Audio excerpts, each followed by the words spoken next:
Check out our friends at Iron Wolf Ranch and Distillery in the beautiful hill country just down the road in Spicewood. Go there for cocktails, live music, and fun times. Plus, grab a bottle to go. They're family and dog friendly with 15 acres of games and hill country views, award-winning craft spirits. They have it all. Bring your pack. It's a really cool vibe.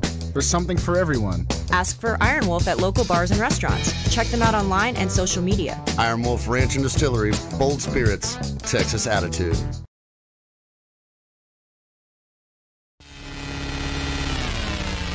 You're listening to Cobra Cast. The cobra injects deadly venom through its fangs, like toxins through a pair of hypodermics.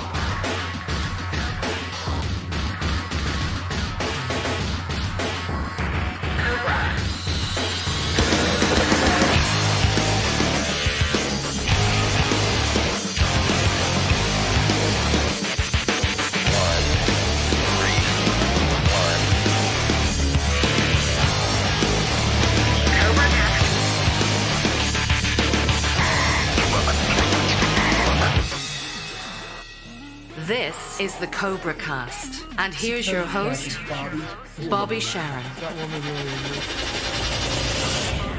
Doesn't matter. She is in my dreams. Man, I'll tell you what, man, this has been a crazy night so far, and we haven't even started a podcast. The walls are falling. The walls are falling around, falling on top of people. I'm glad that an earthquake. I'm glad that happened before you guys got here and before that we started this. Well, it's all the heavyweights that you have. All the heavyweights. It's all the Gene Simmons and Paul Stanleys falling all over the place. Right. It's one of those things. Anyways, people, please welcome to episode number 485 of the Cobra Cast podcast, the #1 podcast in Georgetown. Here it is. Have you seen it yet? Oh, you haven't seen it? Not in person. Tony was the first one to see it. So can I touch it? You can touch it. I'll throw it around here in a second. It's pretty amazing.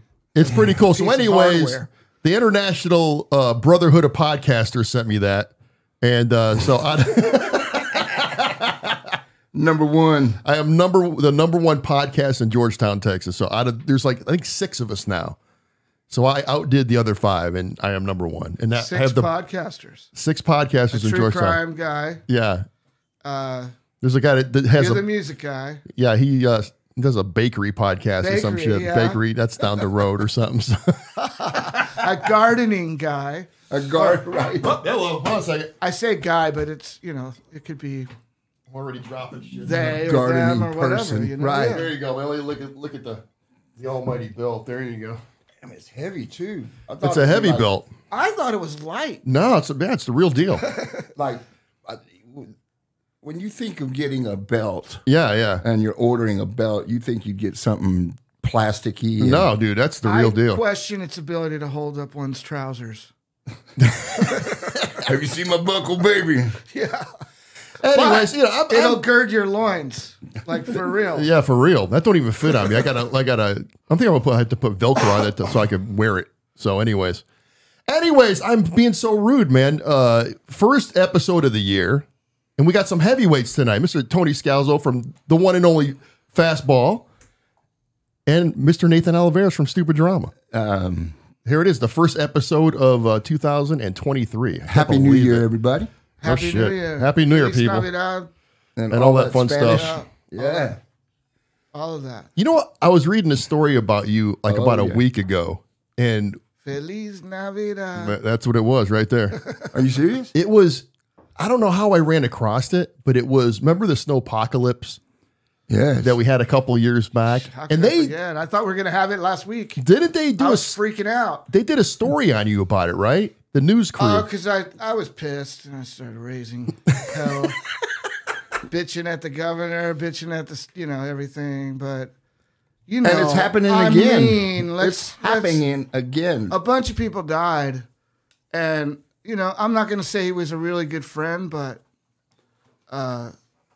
Gene Taylor was a piano player who lived here in Austin, and he was originally lived in L.A., and he was a member of the Blasters, and he played with Top Jimmy and the Rhythm Pigs in Hollywood, and just an all-around killer rhythm and blues rock and roll pianist. And he had, he's 70 years old, and But I don't think he really knew, and I don't think a lot of people knew that they were going to, fall asleep and wake up and there's no power, and there's no heat. So, he got hypothermia and he never woke up.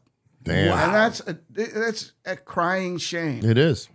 But, our shit was down for 3 or 4 days. Ours was too up here, yeah. I couldn't believe it. And I was getting so pissed because it was, 29 degrees in my house. That's what it was up here, man. Yeah. In my house, I'm blowing steam, and my wife and my young son were sleeping on a bed in a tent. Like, we built a tent, covered it with blankets, covered them. Whatever. Did it work? Going off about snowpocalypse. No, but it came in the form of a beautiful snowfall that you walked out and went, look at the sun shining. The snow is so gorgeous. And we walked around. It's all quiet. And then the next day, the power's gone. Yeah, and we never got warm. It was crazy because we were about to build a fence, and I went out and bought all the wood for it, right? And that happened, and you couldn't find firewood anywhere because it was all sucked up. So I'm over there in... Those pickets are nasty, too. I know. Well, the thing was they were treated. It was treated lumber. Right. So it smelled like chemicals and all this stuff. Yeah, it makes a sound. So the whole house smelled like a chemical factory and stuff. And we were burning books, man. We were burning anything we could find. It was horrifying, man. I had power through the whole thing. Up your ass. And I just want you to know. Yeah, a lot of people did. We live next to a little substation or something where they ship people to keep warm whenever they didn't have a house. And we lived, oh, really? Yeah, it's like a little elementary. And they would ship these people there so they could just live for the week. And man, I almost started feeling bad. My wife was telling me, maybe we should turn it up a little bit. I said, I'll turn it down a little bit. I said, fuck that, baby, 72, running around in shorts. Once we got the power on it, it got warm real fast. Yeah, I couldn't, when the power was on, I couldn't get the house past like 50 or something. It was freezing. I was so grateful for 50. Yeah, yeah. But I saw that story about you on there. I was like, man, I need to ask him about that because it looked, it was a pretty long story. I don't remember what. Oh gosh, I don't know. I don't remember what I. You do so many. Extent of it. It was like local celebrity musician freaks out. Freaks the fuck out. Yeah, you got to go back and look at her, remember, Yeah. But anyways, yeah. So what I did is I drive almost 45 miles, maybe. I don't know. It takes me 45 minutes to get up here. And I had the pleasure of starting off with your first almost punk rock album. Make Your Mama Proud. And what I wanted to do was I wanted to like sneak in your album titles in. So you beat me to it. I was going to say, yeah, so you kind of make your mama proud. And then the next one and the next one, but it's cool to see. I remember hearing about y'all because I knew Miles from Band from Hell. Mm-hmm. I tried to get him up here. Yeah, he's got something happening tonight. Next time we'll get him up. Right. Be fun. And it was, and then y'all came out with your second album, and I remember that's when MTV played music, and I was going, man, it's good. It's almost like when you see like the Dangerous Toys, or when you see local cats on a big stage. Mm-hmm. And I remember being proud, but fucking kicking the cat, going, man, what can I do that? And all the, just like everybody, I'm sure, in this town. Myself included, Right. I mean, the other side of that, literally time-wise, we were on a roll and we were moving for 3 years. So by the time we got back, people actually forgot we were even from Austin. Wow. We would play shows and That's people cool, would though. tell us, thank you for coming to Austin. Hey, how long are you going to be in town? I'm like, we're from here. Like, for real. And then there was a stint that y'all didn't play for a little while. Maybe about what, 8 years, 10 years? No, I tell you what, our slowest year was still a year where we played, maybe every month. Right. Maybe not every month, but we were still playing. There was a time after the third album, which is called When People Were Talking. Well, I don't know what that is, but people weren't talking really. No, Stump Tony. Is it that? They made up their mind and they started. Actually, our third album was The Harsh Light of Day. Okay, so I tell you what, you can name how your careers. You can name your way into oblivion because The Harsh Light of Day, and that's exactly what that time period was. We sold some records. We went on tour. We were still traveling around the world. We're doing pretty good, but it didn't do anything close to what the previous album had done, right, which is the one that has The Way and Firescape and Out of My Head. Right. That's called All the Pain Money Can Buy. But it still sold 85,000 records. Man, if you could sell that nowadays, you can sell that now. That's like a platinum album now, for Christ's sake. It really is. But the label was not having it, and they didn't understand where we were coming from because they thought we were in a niche kind of that they could market very well, which would be the 90s alternative thing, and we're not exactly Limp Bizkit. We were talking about Limp Bizkit last time, which is cool because I listened to that. I don't want to sidetrack. But that Dad song is badass. I listen to Limp all the time, man. The Dad vibe tune? Yeah, I dug that. I put it on right away to check it out after you guys were talking about it. But anyway, they didn't know how to deal with two very sort of different frontmen in a three-piece band. Yeah, right. It didn't make sense. Like, is that guy the singer or is this guy the singer? And everybody just wanted to hear another The Way. Yeah. I don't know how we're going to do that. It's almost like as your album went, you matured. Yeah. Well, we were always going for, let's expand. Now we have the opportunity to go into these amazing studios. We recorded 2 albums at A&M Studios. Wow. And, with all kinds of guest artists on that third album. We had Brian Setzer come in. Oh, wow. Playing some guitar. And we had Billy Preston came in and played. The fifth Beatle, right? Absolutely, and wow. we were treating it accordingly. For us, all ego aside or whatever, we're huge egotists, but I feel like we were just doing the Beatle thing. Let's just have these fuckers in here, and we knew what we were doing too. We wanted it to sound the way it did. We were going for like orchestral arrangements. We got some mariachis on there. Big harmonies. Right. Also. Harmonies and orchestration, strings, horns, you name it. And it costs a ton of money. And then we made a video that costs a ton of money. Oh yeah. Dancing girls in a big old sound stage, and expensive recoup people like doing the real video thing. Yeah. Wow. Back in those days, that's a budget buster. Like $500,000 right there. I wouldn't say $500,000, but all in that whole album, that whole album, I think pretty close because tour support. Oh yeah. And then the cost for going on the road, and then the record recording, the record mixing. And then the video production, all in. I mean, maybe probably more than that. Yeah. And I don't know if we brought that much back. And so are y'all on a major label now? No. So then we've been indie since we put out a record in 2005 called Jesus. It's called Oh Jesus. It's called Oh Jesus. That's what it's called. So, yeah.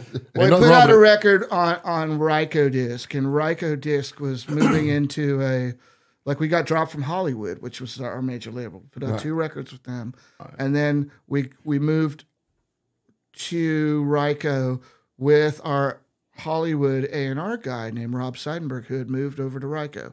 Ryko was deciding to, they were primarily catalog stuff. So you get all this special Bowie stuff in the 90s, and you'd get like Zappa. It's almost Elvis like Costello, Zappa. They owned all the Barking Pumpkin licensing stuff.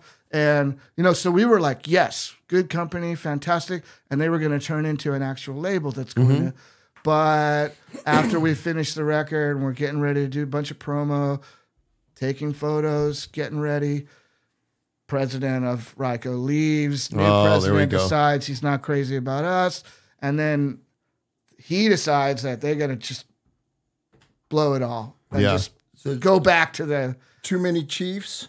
I don't know. I don't know. Maybe Hey, that's what it was. didn't Rhino take over the Warner Brothers stuff? It wasn't Rhino. It was Ryko. Well, no, there is a Rhino, though. Yeah. But I think Rhino took over because they're supposedly... Well, they have so much. They have a huge catalog. But they were supposed to, when the Van Halen stuff finally comes out, they're going to do a bunch of box sets and stuff once, Alex gets around to it. I think Rhino's handling all that stuff from now on. My dad is famous for giving out round tuits.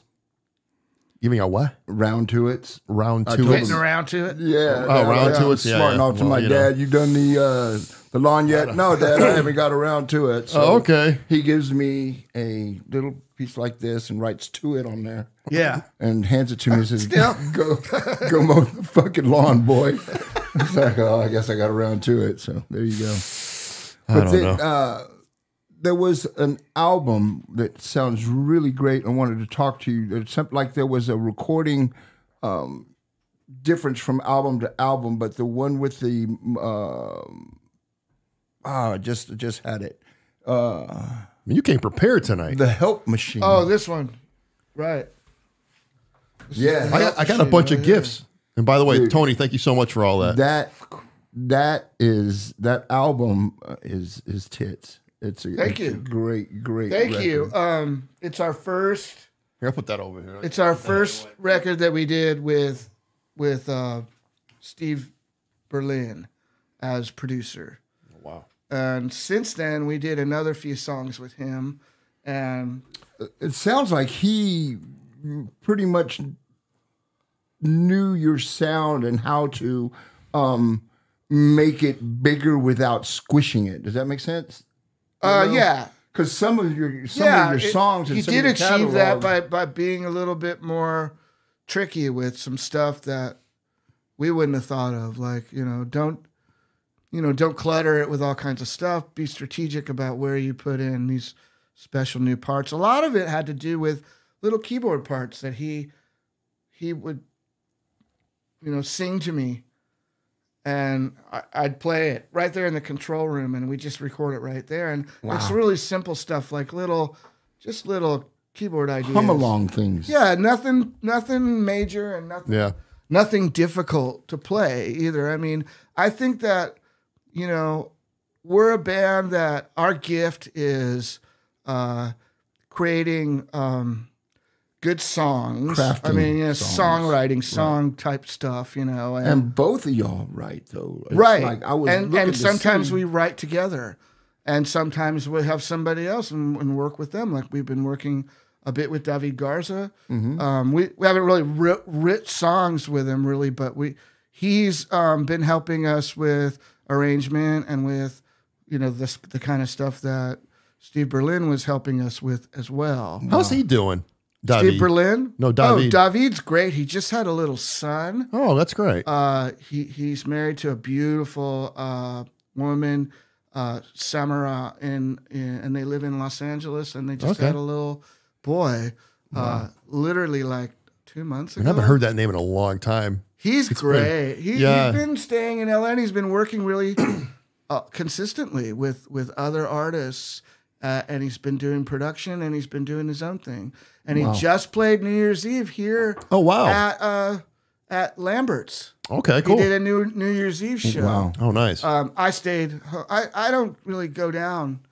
If something's happening that I just have to go to, I'll call an Uber and I'll go down. To see something. I went and saw Roxy Music. At the Moody, which was incredible, and. I've done a few things. but I don't really get out that much. Yeah, and this is kind of thing when you said you got to come to my house. I'm like, okay, all right. No. Monday night. Well, my wife was kind of like, what? You're gonna. Well, you know, my thing with this is like, is during the pandemic. I'm glad I'm here now, though. Yeah, during the pandemic, it was a thing where I did so many Zooms. It was like I couldn't do it, man. And you guys were talking about it on that podcast that I heard, but it's like it's so infuriating when somebody be talking and one of the guys is like. I was like, what the yeah. You know, somebody over here combs his hair, at least, you know, and then there's somebody over here that, you know how they have the camera down here. Oh, yeah. It's just half their face. It's just so lame. Well, for me, you know, you probably heard a million times is I had to set them all up and everybody's got a different camera. Yeah. Everybody's got different kind of, you know, audio. One guy's using his phone or he's using his crappy computer. The one story that cracks up when I tell it all the time is I had one dude that was on and he lived out in the country. All he had was dial-up. And it actually worked. But it was very, you know, the video was real choppy and the audio, then he just died out.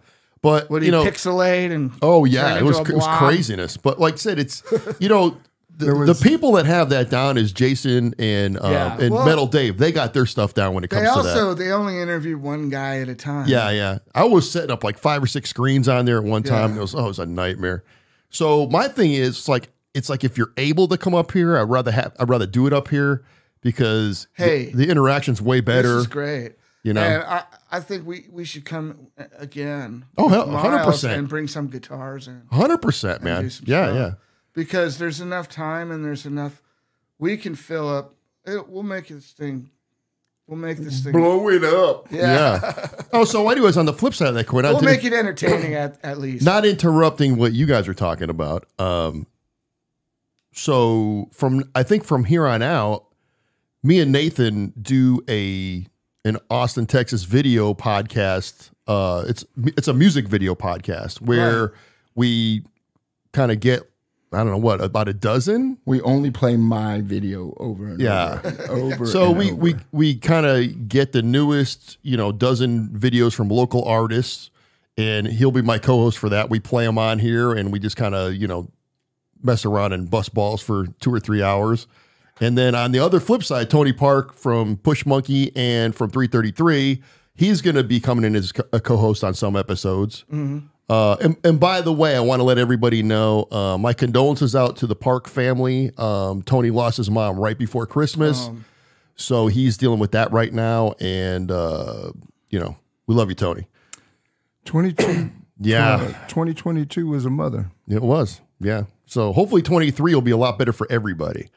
So, but anyways, yeah, you're more than welcome anytime. It's been, you know, honestly, it's an honor to have you up here. It's been way too long to kind of have this happen, you know.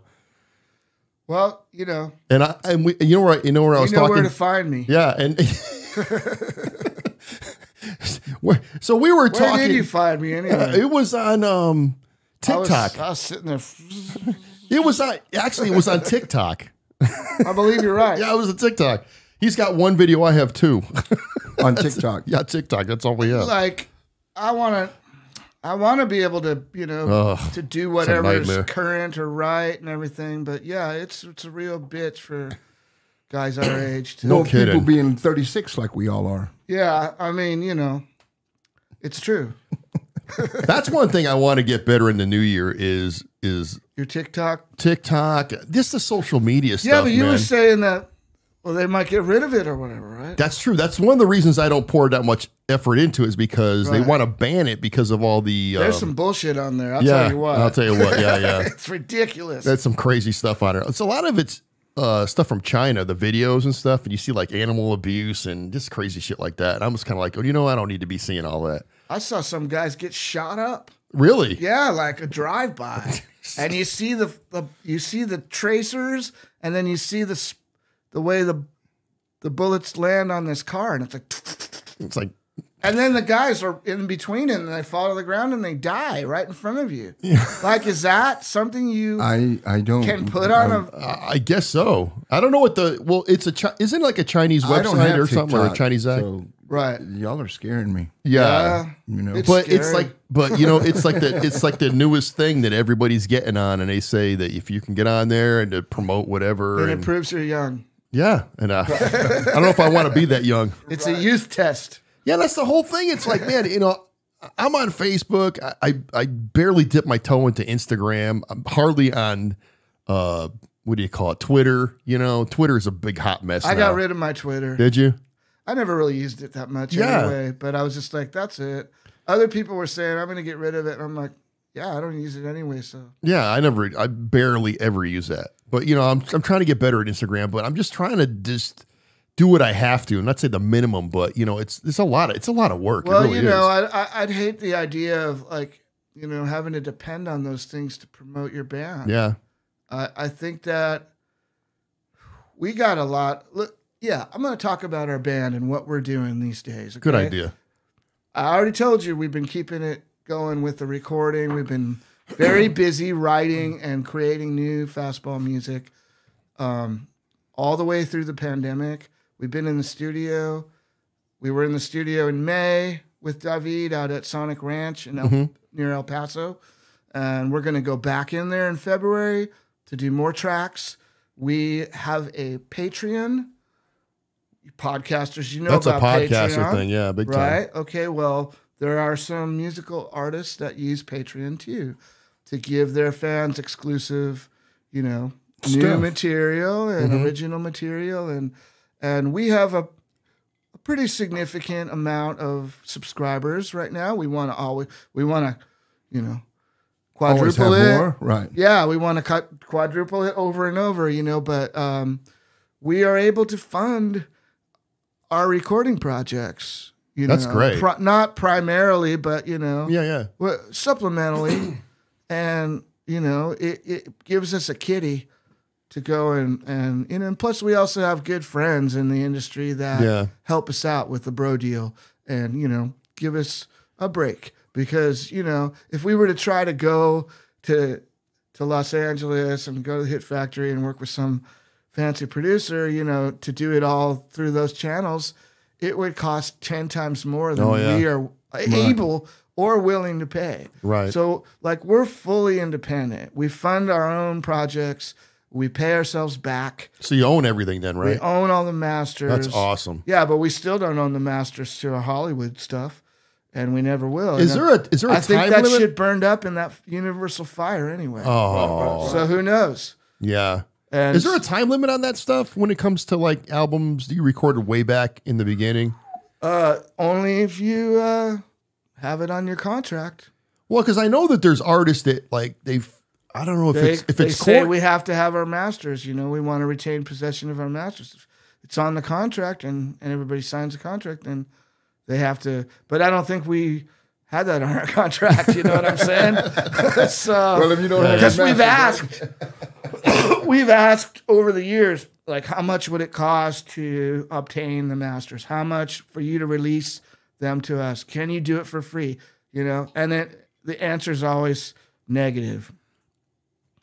And, you know, so we stopped. Well, I'm sure those hits are still generating revenue for them, you know? So, And for us as well. Oh, yeah. And, you know, we were able to go to the label and find a couple of people that are still there from those times and be able to go through channels and find out what would be the possibility of doing a reissue of our biggest record, All the Pain Money Can Buy. It's be a 20th anniversary version with extra tracks and an extra disc on the vinyl. And so we did that, and we were able to do that, and we put that out about 3 years ago. Oh, And nice. So we have a 20th anniversary version of All the Pain Money Can Buy on vinyl and on CD, and with all kinds of demos, like the demo for The Way is on that, the demo for Out of My Head, and a bunch of other songs. So that's really a cool thing to do. We were talking about, you know, and you were talking with Park about the, you know, the 3-album thing they were doing, right? The 3-album acoustic. Oh, yeah. Right? Well, they're doing 333s. They're doing recording, you know, the whole thing they're doing an acoustic album, but there's like 17 tracks on it. But we were joking around how they were going to do, because, you know, 333 is their thing. So I said, well, why don't you do like, you know, do 3 or 4 vinyl albums, you know, like it's 33-minute record, like, you know, 33 and a third, three songs, three songs on each side times however many albums. It was a joke. I don't know what they're going to do with that though. But yeah. So we did, you know, we did that, and we tried to do a second one for Harsh Light of Day, and it started getting moving and everything, and then after a minute, the label just said, you know what? This is like, we don't want to prioritize this. Yeah, exactly. And so we said, fine, you know, that's cool. We just dropped it like a hot potato anyway ourselves. So that's cool. It doesn't matter. We're making new music, and, you know, we put out a song every month, a brand new song for all our Patreons. Wow. Oh, wow. And after a certain amount of time, you know, 6 months or so, or maybe even 12 months, then you turn all that stuff into an album. That's what my buddy did. He lives in Vegas. That's what this was. Yeah, San Antonio and Vegas, and their band released a song per month, and at the end of the year, because they had 12 tracks, they just released it as a CD. Yep. So, but you know, the attention span of everybody's so short these days. You know? See, that's why I don't believe in getting rid of the album. Oh, me either. And I'm we were an talking album guy. about there's something, you know, about having, you know, tangible stuff to hold and to play. Exactly, right here. Vinyls, you know what I mean? I love records, man. I still buy records constantly, but you know, that's not the only way. Yeah. And you know, it's true. If you put out an album and you spend a bunch of money for 3 months of promo, you have to pay people to do that. Right. You know? Yeah. And they don't really do that great of a job either. So you're paying through the nose to try to get your record promoted. That 3-month time ends. And let's face it, it really is. It's about a week after your record comes out. Yeah. And that's it. It's over. Especially these days. Yeah, You're lucky you get a week these days. Right. I mean, I remember when it took Appetite for Destruction to take It took a long time. Yeah. To become a hit record. Oh yeah, big time. Yeah. They almost like dropped those guys So on my that record. records still have a chance. Yeah. Yeah. Right. All right. Yeah. I feel pretty good about myself now. Yeah. Well, Grammy nominations are pending, and you know, that's just so amazing. You'll make the Rock and Roll Hall of Fame. It's coming. Right.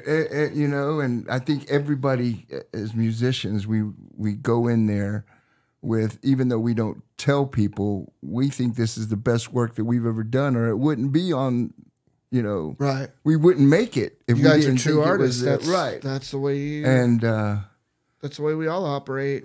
And the hardest part, somebody asked me, man, why do you still put out CDs in jewel cases? You know, because there's paper ones, and I said, man, because if I sell one of these, it's worth 4,000 downloads. You know, the money I can make off of just this product right here. You know, but the thing with the downloads is that I'm finding out, I'm hearing, I think I listened to an interview with you, I think at one point, where you're saying, like, you know, the download is like the gift that keeps on giving, because when you sell a record, it's that one, you get that one shot deal. That's right. But with the download, streaming is really what we're talking about. Yeah, streaming is like it's minute, but it adds up for someone like us who have, you know, 50 million streams on Spotify of the way and climbing. It doesn't go away. Look at him over here laughing. But you sell 1 million records, and that's 1 million records, and you're never going to sell any more of those 1 million records because they're sold. That's it. And you know, we already know what those bins look like with the cutouts and the and the reduced prices. Oh yeah. And I'll tell you something that's depressing, man. I was going through some merch the other day in my garage, boxes of CDs and stuff, and then I'm like, why are all these, not either one of any of these CDs, another CD called Step Into Light. We did one with Frenchie Frenchie shit, from yeah. 16 Deluxe. We did it at the Yeah. Bubble, and we put out this CD, and we were working through Red Eye Distribution, so they're taking them to all the mom and pop record stores all over the country. And then I'm looking at this box of CDs, and there's price tags on them. Amoeba, Yeah. music, or all these different stores all over the country, and then it says $6.98, then it's $4.99, and I'm like, and they're all returns. So the fuckers, they just put them in a box and they return them, and then I have this whole box, and then it's maybe about 50 CDs I've just returned, and that's depressing, man. Yeah. I gotta say. But and now I have to take all that shit off them to try to resell them for 20 at the shows, right? Not $6.98. So You we will sell them eventually, which is good. You get your own shrink wrap machine, and you just pull a shrink wrap off, and you autograph them and shrink wrap them. I'm telling you, there's bands that do it. So well, I think it's a trick and a challenge to try to not work yourself to death and to still have an effect. Yeah. Of getting your music out. And I don't think social media is the way. I just don't. I was going to ask you about that because I post a lot of shit, and I find out that maybe 5% of the people that I blasted out to actually sees it, or because all the even had algorithm access stuff. to it. Yeah. And that sucks. It does. Well, what they do is they make you buy ad space. There you go, beautiful. And they make you pay extra too. Yeah, it's all to about push it. Yeah, it's all about the boost and stuff like that, and it'll get out there. You just have to pay for it. I mean, Facebook. Let's just take Facebook for instance. Like way back in the day when Facebook, when I first got on, it was I think like 2010 maybe. Everything was free and everybody saw all your stuff. Now it's like you're lucky if you put up a post like putting up a post with you being on tonight. If it gets to maybe 25, 30 people, you're lucky. Yeah. And they tell you the best way to get on there and advertise stuff is through your stories. That's why I always try to put a story up. Is up. that why you had that blurry thing? Yeah. Was it you tried to do it? It was blurry? No, it's because of my your blind eye, reckless, lame. Oh, okay. Technically inept behavior. I just took it. I dragged it and put it on my desktop, and then I put it onto and it came out all blurry, and I'm like, great. Yeah, and of course I get the comments of, the guy with the meme with the guy with the glasses. What? Because I'm blind in my right eye. I can't see what's going on. And then I got yours, so. Yeah, but the thing about it is it. I get more reaction off those stories than I get off anything else. Yeah. Seriously. The posts hardly do anything. It's really strange. I could have pulling Elvis out of the grave and have him on a podcast, and wouldn't get anybody to respond to it because no one sees it. I just don't want to keep doing all the research. I know it's learning curve. It's because it changes every day. That's I'm trying the to make music. I know. I'm trying, and that's what I'm working on all day. The reason I'm at the computer is because I'm working on music. Yeah. I've been sitting in front of the keyboard and the computer and with a guitar for the last week. Basically since Christmas, and really hitting it. I joined a songwriting game again, which I've done over the past few years here and there.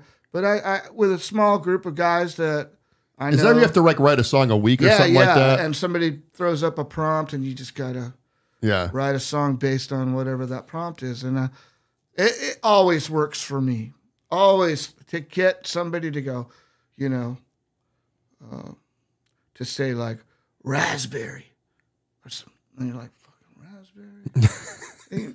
You write a song. Yeah, you write a song about raspberry. It may not be about raspberries or whatever, right. But somebody sent me a prompt in a game I was in. I think it was Kevin McKinney, actually, from Soul Hat. He goes... You were jamming with him for a while, too. For a long time. We had a band called Renfro for about 7 years. But he said... Okay, how about no rhyming? No rhyming. I think I heard this story from somebody. And I was like, how are we going to do that? Reactionary. Yeah. And then I sat for a second. I started writing lines. And I suddenly realized how liberating it was to not have to rhyme a line. It's sort of like when you hear an artist from overseas do an American song. Right. And their songs don't rhyme. I think that's very... Or their words don't rhyme. So when you listen to it in Spanish or you listen to it in French or Italian or whatever, it's a totally different animal. And none of the stuff rhymes. There's interesting linguistic like ways that you can make Spanish rhyme just like an American. But you have to like, you gotta get really tricky, you know. Like, Olivier from 8.5 Souvenirs just did a translation of The Way in French. Oh, wow. And he did such a good job that he turned it into almost a, not better, but like a new, interesting way of telling this story. And other versions in French and in Spanish and in Mandarin and Greek and Finnish have come out over the years. And, you know, man, that's got to be it's hard to make it say the same thing you're saying. It is, absolutely. You know what I mean? It's incredible. To think about it, it's just incredible. To move people so much that they do your songs, you know? Yeah. To have a song that, you know, I didn't, it's not like I racked my brain or, you know, or really struggled to make that song. It's just one of those moments, you know. Right. And anybody, if you write songs all the time, sooner or later something's gonna come out of that, and if you write songs all the time, you're gonna improve. Yeah, just like anything. Right. So you know, like I say, I've been writing songs, and you know that's not gonna stop. In fact, it's the only thing that I can do at this point in my life with like mastery, as far as I'm concerned. Right. Like I'm not and that's what I think the point I was making is we're not like virtuosos at anything. Yeah. Me and Miles we're okay guitar players. Okay. It's like AC/DC, you know what I mean? I think, sort of like that. Yeah, I think Miles is as good as Angus Young, frankly. Yeah. I think Angus Young is great, but let's face it, it's 18 licks.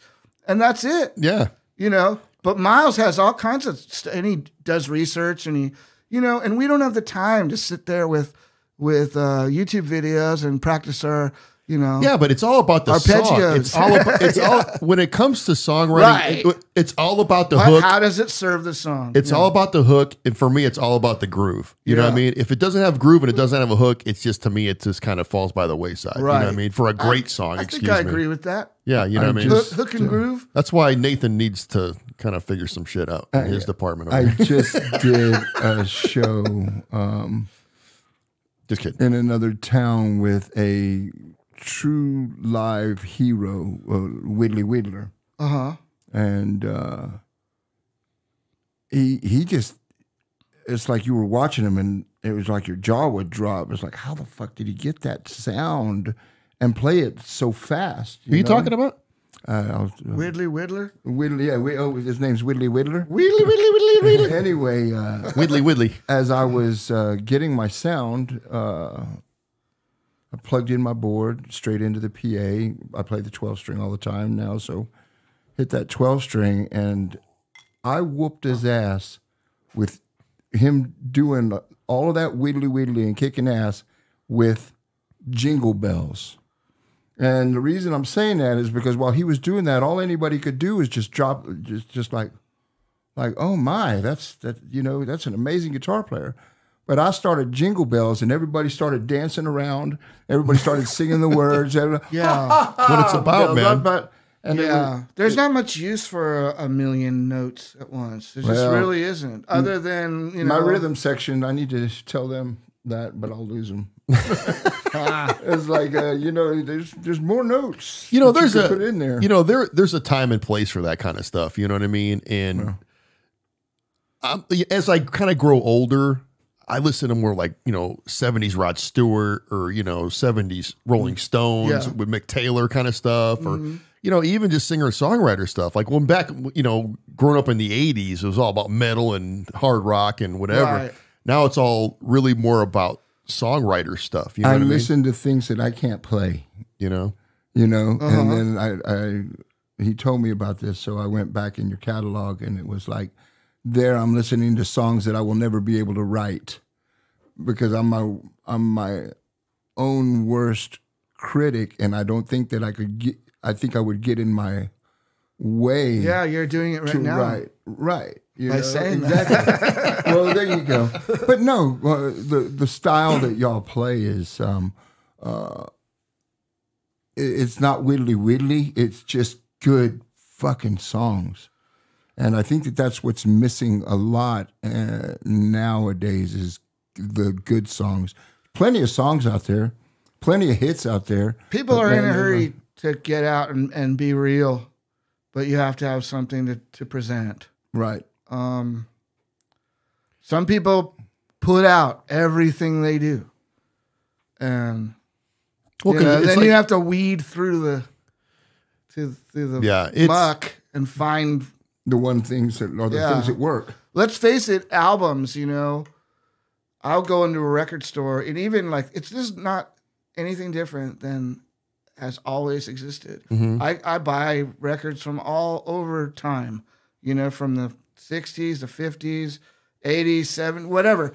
And, you buy a record and you think, because there's a great song on it, and you think the whole album's going to be, and it's hardly ever. Right. It's hardly ever that. That The song that I'll they tell you pick what, for the hit. Yeah, There's not there's many Damn the perfect albums out Torpedoes. there. Yeah. But that's a fucking record that has every song that's good. Right. And then there's like, That same thing with and I always mention Appetite for Destruction because to me, that's a perfect record. They burnt the shit out of it. I mean, they played every cover, song was on the radio. Every song was a hit on that album, but every and song not only was that, great. it reformed radio. Yeah. It reformed the radio format because all of a sudden you had I come from LA, so yeah, I was going to ask you about that. Yeah. KNAC was the station that played Ozzy and Dio and Yngwie Malmsteen and all the hard rock stuff. Rainbow. And then all of a sudden, the Cult. I love Rainbow. The Cult. I saw Rainbow twice. Really? Yeah, totally. Oh, wow. Huge Blackmore fan. I mean, we can get into a metal discussion if you want. just to put it on Right pause. now we're talking about me. But put it on pause. I did watch on Showtime the Dio documentary. Have you seen it yet? I want to still. I haven't so yet. good. So good. I'm actually listening to, I listen to books now. Mm-hmm. And, I've listened to all kinds. Tom Petty is one of them you just said. Were you talking about the Stevie Nicks one you were listening to? I did Stevie Nicks. Anyway, you just go on and on. And right now I'm listening to Rainbow. And it goes back and talks to all the guys. All the singers. Graham Bonnet. Yeah. And so... who was in Alcatraz with Yngwie Malmsteen. Mm-hmm. Isn't that fun? Yeah. It was, have you seen... He farmed... Blackmore farmed everybody. He tried to find the best people that would make him the most money. Well, Blackmore, after a little while with Rainbow, got tired of not making money. Yeah. That's why they got Joe Lynn Turner. Yeah, then they had hits. They had hits. Yeah. Have you seen him lately? Stone Cold. Both of us did it at the same time. I thought I knew you so well. That Straight fucker between the has eyes. been wearing I heard Blackmore hit him straight between the eyes. Really? I wouldn't doubt it. For dancing around like a fucking girl. He's like a fairy. Have you seen him lately? He's totally Joe Lynn Turner? totally shaved his head bald. No, he's been wearing wigs. He's been wearing wigs well, the whole that's why time. you would shave your head, I guess. Yeah, but he's totally bald. And his new album is it's a murdering album. It's like so heavy Really? and Joe Lynn Turner's? big time, dude. Cool. Heavy. I was like, I put it on. I actually texted it to Jason. I'm like going, he didn't respond, but I said, have you heard this thing yet? This is ridiculous, man. It sounds like old Accept or something. He you know was what I mean? actually the longest Rainbow singer. Was he really? I think. I mean, because they had the biggest success. He did I think 2 or 3 records. He did And then the Straight Purple Between the record Eyes, came difficult to cure, and then I think that was about it. I think and then the one with the Stone Cold and that was Straight Between the Eyes. Yeah. Difficult to Cure was my favorite. Yeah. Because it had that Beethoven shit on it. But I think all the singers did it. I think maybe 2, maybe 3 records. I think Dio did 2 and then a live record, right? Right.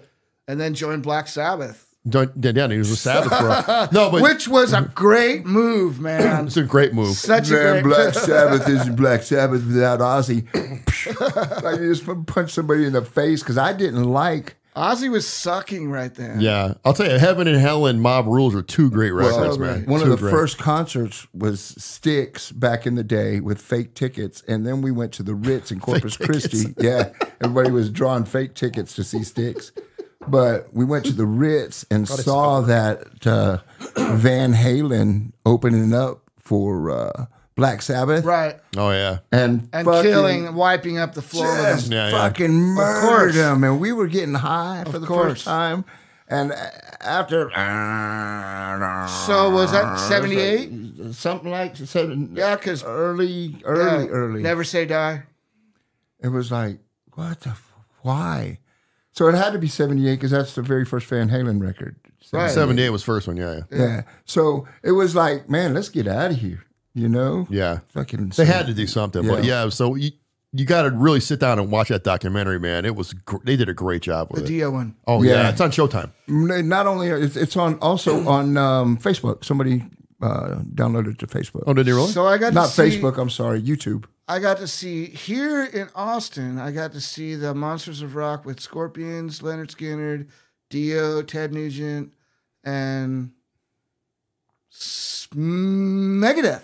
Smegadeath. Megadeth. Is that like- Smegmadeath. Smeggy? Smegmadeath. And but Dio was like second. Okay. In Really? fact, I think he was Nugent was first, and then Dio. Dude, I got you beat on And that I was one. sitting there in the and I was just like, you know, I got you I beat. was, but Dio just goes, all right. Like he pointed at me and he's like, all right. And that was it. Transformed my Yeah, whole I was career. so stoked. I saw Dio. So stoked. Listen to this shit. I saw Dio, and you guys might have been at the shows, but they played Pecan Street Festival. Yeah. On one of the side streets. I When remember they that. did And the dumpster. Rainbow It was of on a the flat. Dark. It was on And a flatbed the porta trailer. johns and shit. People were standing on Yeah, it. yeah. But it was on a flatbed trailer, and they Right. parked it sideways on that street. And I remember, I'll never forget that. People It don't was believe me when I tell raining. them. No, it was raining. Was it raining? I don't remember that. It just got through storming. And when they I played just moved Rainbow here. in the Dark, Then. a rainbow came over. And man, like, I don't know if I was tripping or what. must have I been cried a little bit. It was almost like a religious experience. Sure. Fucking Dio. And then Oh, a couple man. years later, a few years later, they did the Heaven and Hell reunion. Oh, I saw that down in That San was Antonio. so great. That's I where saw I the saw San too. Antonio. Yeah. That's where I saw both those shows. Yeah, I think Queensryche opened up for that one, I think. Yeah, it was over at the Ratama. Wasn't it over like It was back of Ratama? It was Machine Head. Was it Machine Head? Machine Head. Motorhead. No, Machine Head. No. When I saw They're like Heaven, a Seattle yeah. not new, but like When I saw Heaven and Hell, it was over.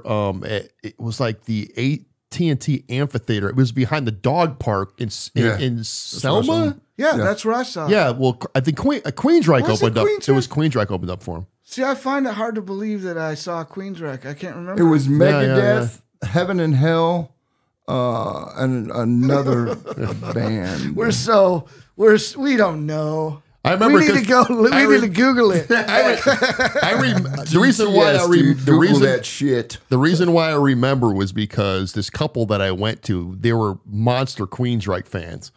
And at the time, Queensryche was kind of on the upswing or whatever you want to call it. They weren't headliners anymore. They were opening up for bands again. Right. And we got there guess it super might have late, been and then. we got there super late, and we only got to see like 2 songs of Queensryche, and they were very irate and pissed off, because we got there late. Maybe that was my problem, is that I was eating Mexican food and drinking margaritas, and then had killer Might have been. seats, so I just waited. Yeah.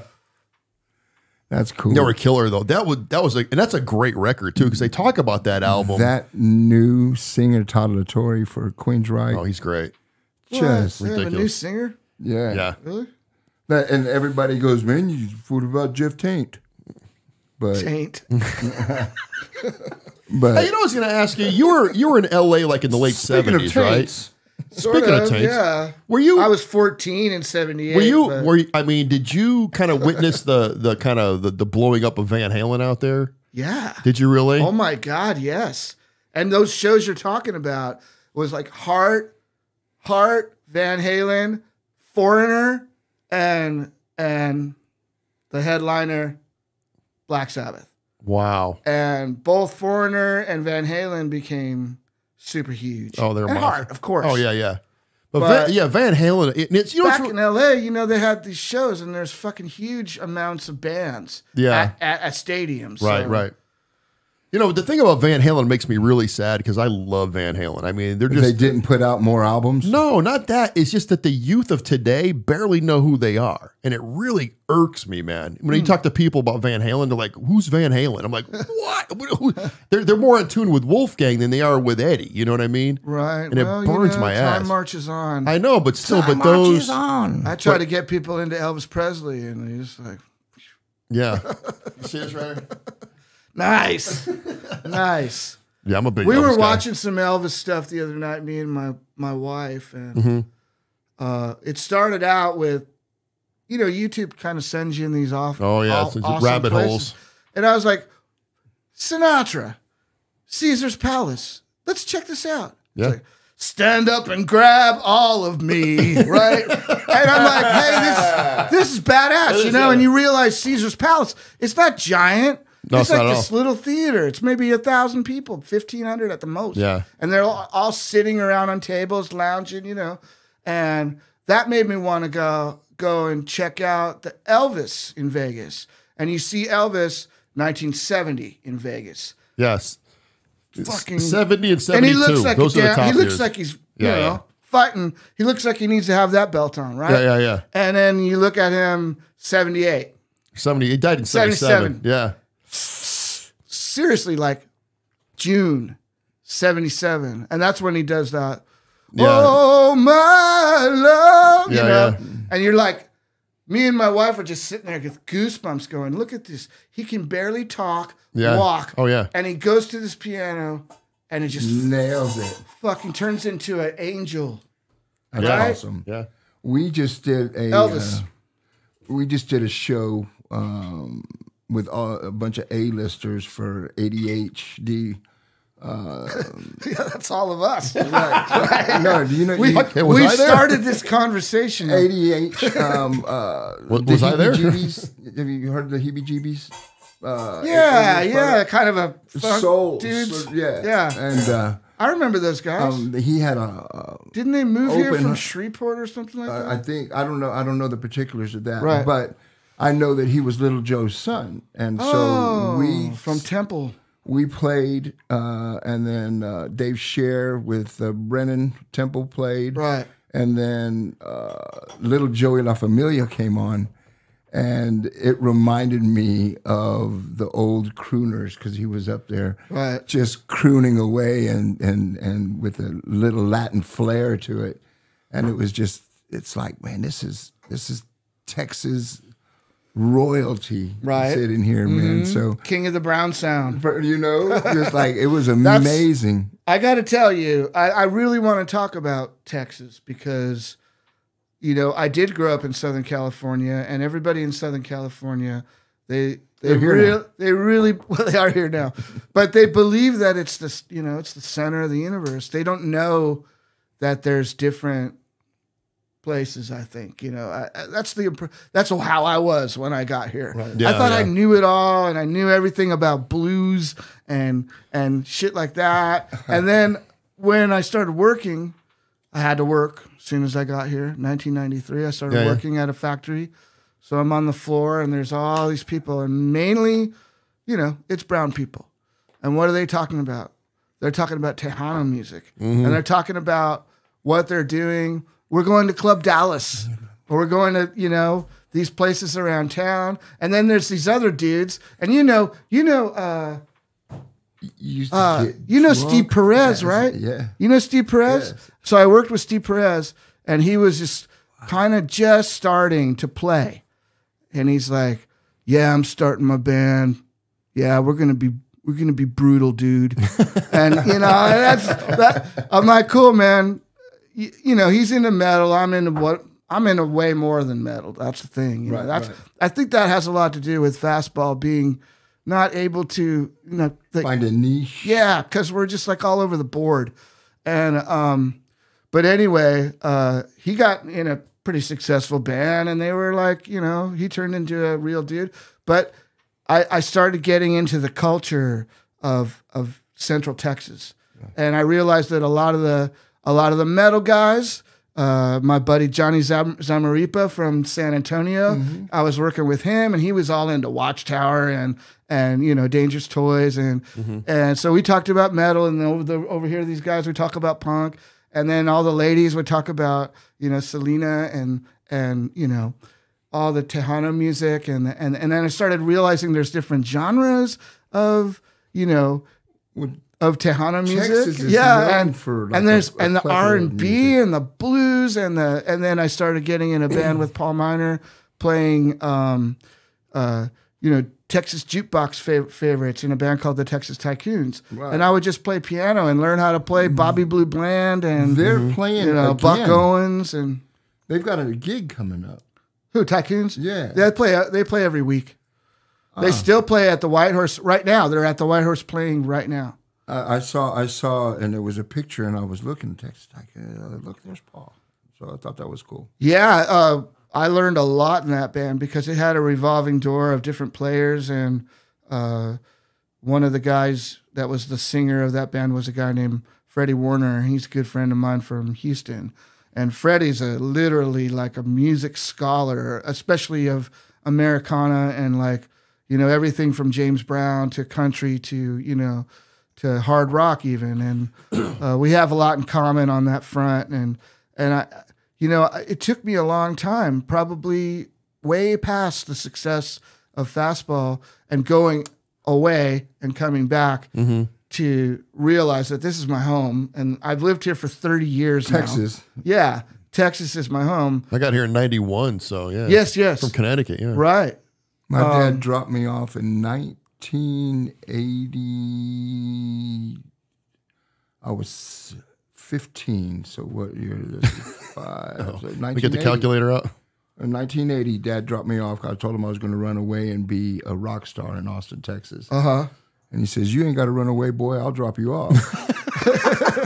And, It wasn't hard to live here, though. That's a nice, yeah. Back then it was. shit. Back then it was. I couldn't believe it. I could play. No kidding. Back then it was cheap. I pulled out my 12 string and started busking on the drag. And it was awesome. Were you playing with the King? Remember the King? No. Oh, yeah. Remember the King? King 6th Street. Yeah, the bass player. I played. Yeah, he I had some played good on the songs, drag. actually. Yeah, he's a great bass player. I played on the drag, and then found Trudy's, and they let me play downstairs, and I played for tips and food. And then I got a place, and Trudy's on the drag? Off the drag, right? Off the drag, right. And so they used to let me have shows downstairs, because there's like the upstairs. Yeah. So I used to play downstairs to nobody but wasted. I mean, that's Austin when you could get wasted. I mean, shoosh, you can't do what we did then, But what a riot. And then found Raoul's. Right. And then what's the come on, Nathan, the big place that everybody played Willie, all the Cannibal Club? Red Dirt. Oh, okay. They built. Anyway, that's why you don't smoke pot. Kids. I think of all the clubs. I can think of all the clubs that were here when I got here. Well, there was the big club that they had just closed down, indoor, outdoor, and I can't believe The Backyard? No, Backyard's been going a long time. Yeah. It was Liberty Lunch, and then the one that they built. Oh, come on, Nathan. Anyway, it'll come to me. Dead Air. As soon as we're Dead Air. Way to go, Nathan. Way to spoil the groove. We don't edit this podcast. So Well, it you goes guys out were like talking about we were talking about with the guys from In Fuego. What are they called? In Fugue? In Fugue. Right. En Fuego, that's a good name There for you a go. band. But they You go, oh, they're doing this movie about the back room, and he goes, "What's the back room?" I was gonna ask, are you in it? Did you get No. interviewed? You didn't get interviewed for it? No, I mean, we didn't really play there that much. I saw Motorhead there. I saw Anthrax there. I saw, I think I saw Pariah there. I'm sure. Yeah. But Fastball maybe played there maybe twice, Really? or something. Yeah. I was wondering, I was wondering if you were in it because they interviewed, what is like 60, Wow, that's 70 so- people? Yeah. That's why they pushed it ahead like a year because Boudreaux's got to go through and edit and all that stuff down. And Yeah, it was those supposed- things can be a mess. It was supposed to be ready for the 2023 South by Film Festival. They had to have it like submitted by October, and they didn't make it, so they got to push it. Right. Hey, do you remember a gig you guys played? I'm gonna bring this up because I was thinking about it yesterday. It was a South by Southwest gig at La Zona Rosa, probably right when the wave was hitting. Yeah. And I remember that gig. I think it was a Capitol Records kind of soiree. Yeah. I don't remember the bands that were on it, but Yeah, it was, I think Van Brand 3000 was on it or I something. seem to remember a poster for it. But the weird thing about it, what the big deal on that was that thinking. the very next night, Prince was going to play there. They had everybody. But he didn't? No, he did. Oh. So the whole buzz around the whole club that night was, hey, Prince is going to be here tomorrow. And it was like this big private party and shit, but he played there the next night. Right. Which is crazy. But I remember seeing you guys there. Saw a lot of bands there, played a lot there. Yeah. The Marshall Ballroom. One of the first shows I ever went to was there. I saw some great stuff there. I saw Cheap Trick do their. Oh yeah, they did like They did All of Heaven all the Tonight. albums. Yeah. They played 3 nights. They did. Right. Yeah, I remember. I went to the one for Dream Police. Yeah, I saw Elvis Costello there. We Yeah. played there with Squeeze once. Oh really? We played there Oh, wow. with the Go-Go's. we played a lot when we started out. We played a lot at the Hole in the Wall, Oh wow. and we Yeah, played yeah. a lot at the Electric Lounge, and we played a lot at Emos and the Steamboat, Mm-hmm. and we would play the back room if they would have us, and we would play if we could get on a good bill. We might be able to play over at Backyard, Liberty Lunch. We played with the Cramps at Liberty Lunch. Oh, wow. That was a big one for me, and That was a saw great tons place. of bands there. Yeah, I remember seeing Terrence Trent D'Arby over at, Oh, wow. over at Liberty Lunch. All right, I like that guy. That was it was great. You know who reminds me of, you know Ray Prim? You know who Ray Prim is? Yeah, He reminds me of Terrence big time. he came up today on something talking about Yeah, something. he's great. Yeah. But he sounds a lot like Terrence Trent D'Arby. Sign your name. That album across was my- huge. Remember when that thing came out? I remember seeing him at Toad's Place up in Connecticut. Did you ever play that place in Connecticut, Toad's Place? Maybe. Yeah. That's like Maybe. one of the meccas up in Connecticut is Toad's Place. You know where we played recently in Connecticut was the Was it Webster Theater maybe? no, that frickin' mega casino. Oh, what do you call it? Well, you talk about Mohegan Sun? Yeah, that's it. Yeah, but Wow. they have it's was it the Wolf's Den? So nice. They have a club in there called the Wolf's Den. Yeah, it's killer. Yeah, I got a buddy that works there. He's this guy named Big Bill. He's like 6'8" and like he looks like a professional wrestler. He's humongous, and he's a rigger there. So he rigs the arena when the bands come Flies in. flies So he the does PA all the lights pole. and stuff like that and everything. Yeah, I've never been there. I hear about it all the time. Well, we were playing a terrible show in Poughkeepsie, and we had to get to, and it's 2:00 in the morning. We're all beat. We got to drive 55 miles or whatever to Mohegan Sun, and What time of year is this? this is only it's literally a month before lockdown. Oh, February Jesus Christ. Yeah, we need to talk. 2020. We need to talk about that. Yeah. And We played through lockdown. yeah, sure. I mean, we played our last show before pandemic, March 12th at Guero's Oh wow. for the Sun Radio thing, Oh, the nice. big free Uh-huh. thing. Yeah. And it was a great show. It was really great. Everybody seemed like they were out. It was nice and warm, and we went out to eat after the show, and I was with my daughter and her boyfriend, and he goes, "Hey, they're shutting down all NBA games. I'm like, that's it. Yeah. I'm Shutting going down home everything. and I'm not going to leave the house because, that's when it got really scary. And Yeah. it indeed locked down. And remember the first few days of that when it was nothing happening? And I swear Yeah. to God, dude, It I was live in the weird. city. 3 or 4 deer come cruising down my, and I don't even know if maybe it was coyotes. It might I have can't been. Who remember knows? if Yeah, it was, yeah.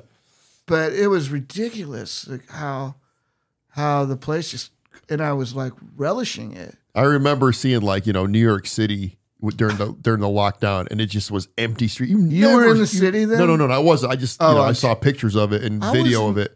Me and Miles were in New York City one night, and it started to snow, and it never stopped snowing, and it was still snowing at 9 a.m., and nobody could go anywhere. Yeah. And I was at the Soho Grand, and I was looking down on Grand Street, and during the day, I couldn't do anything.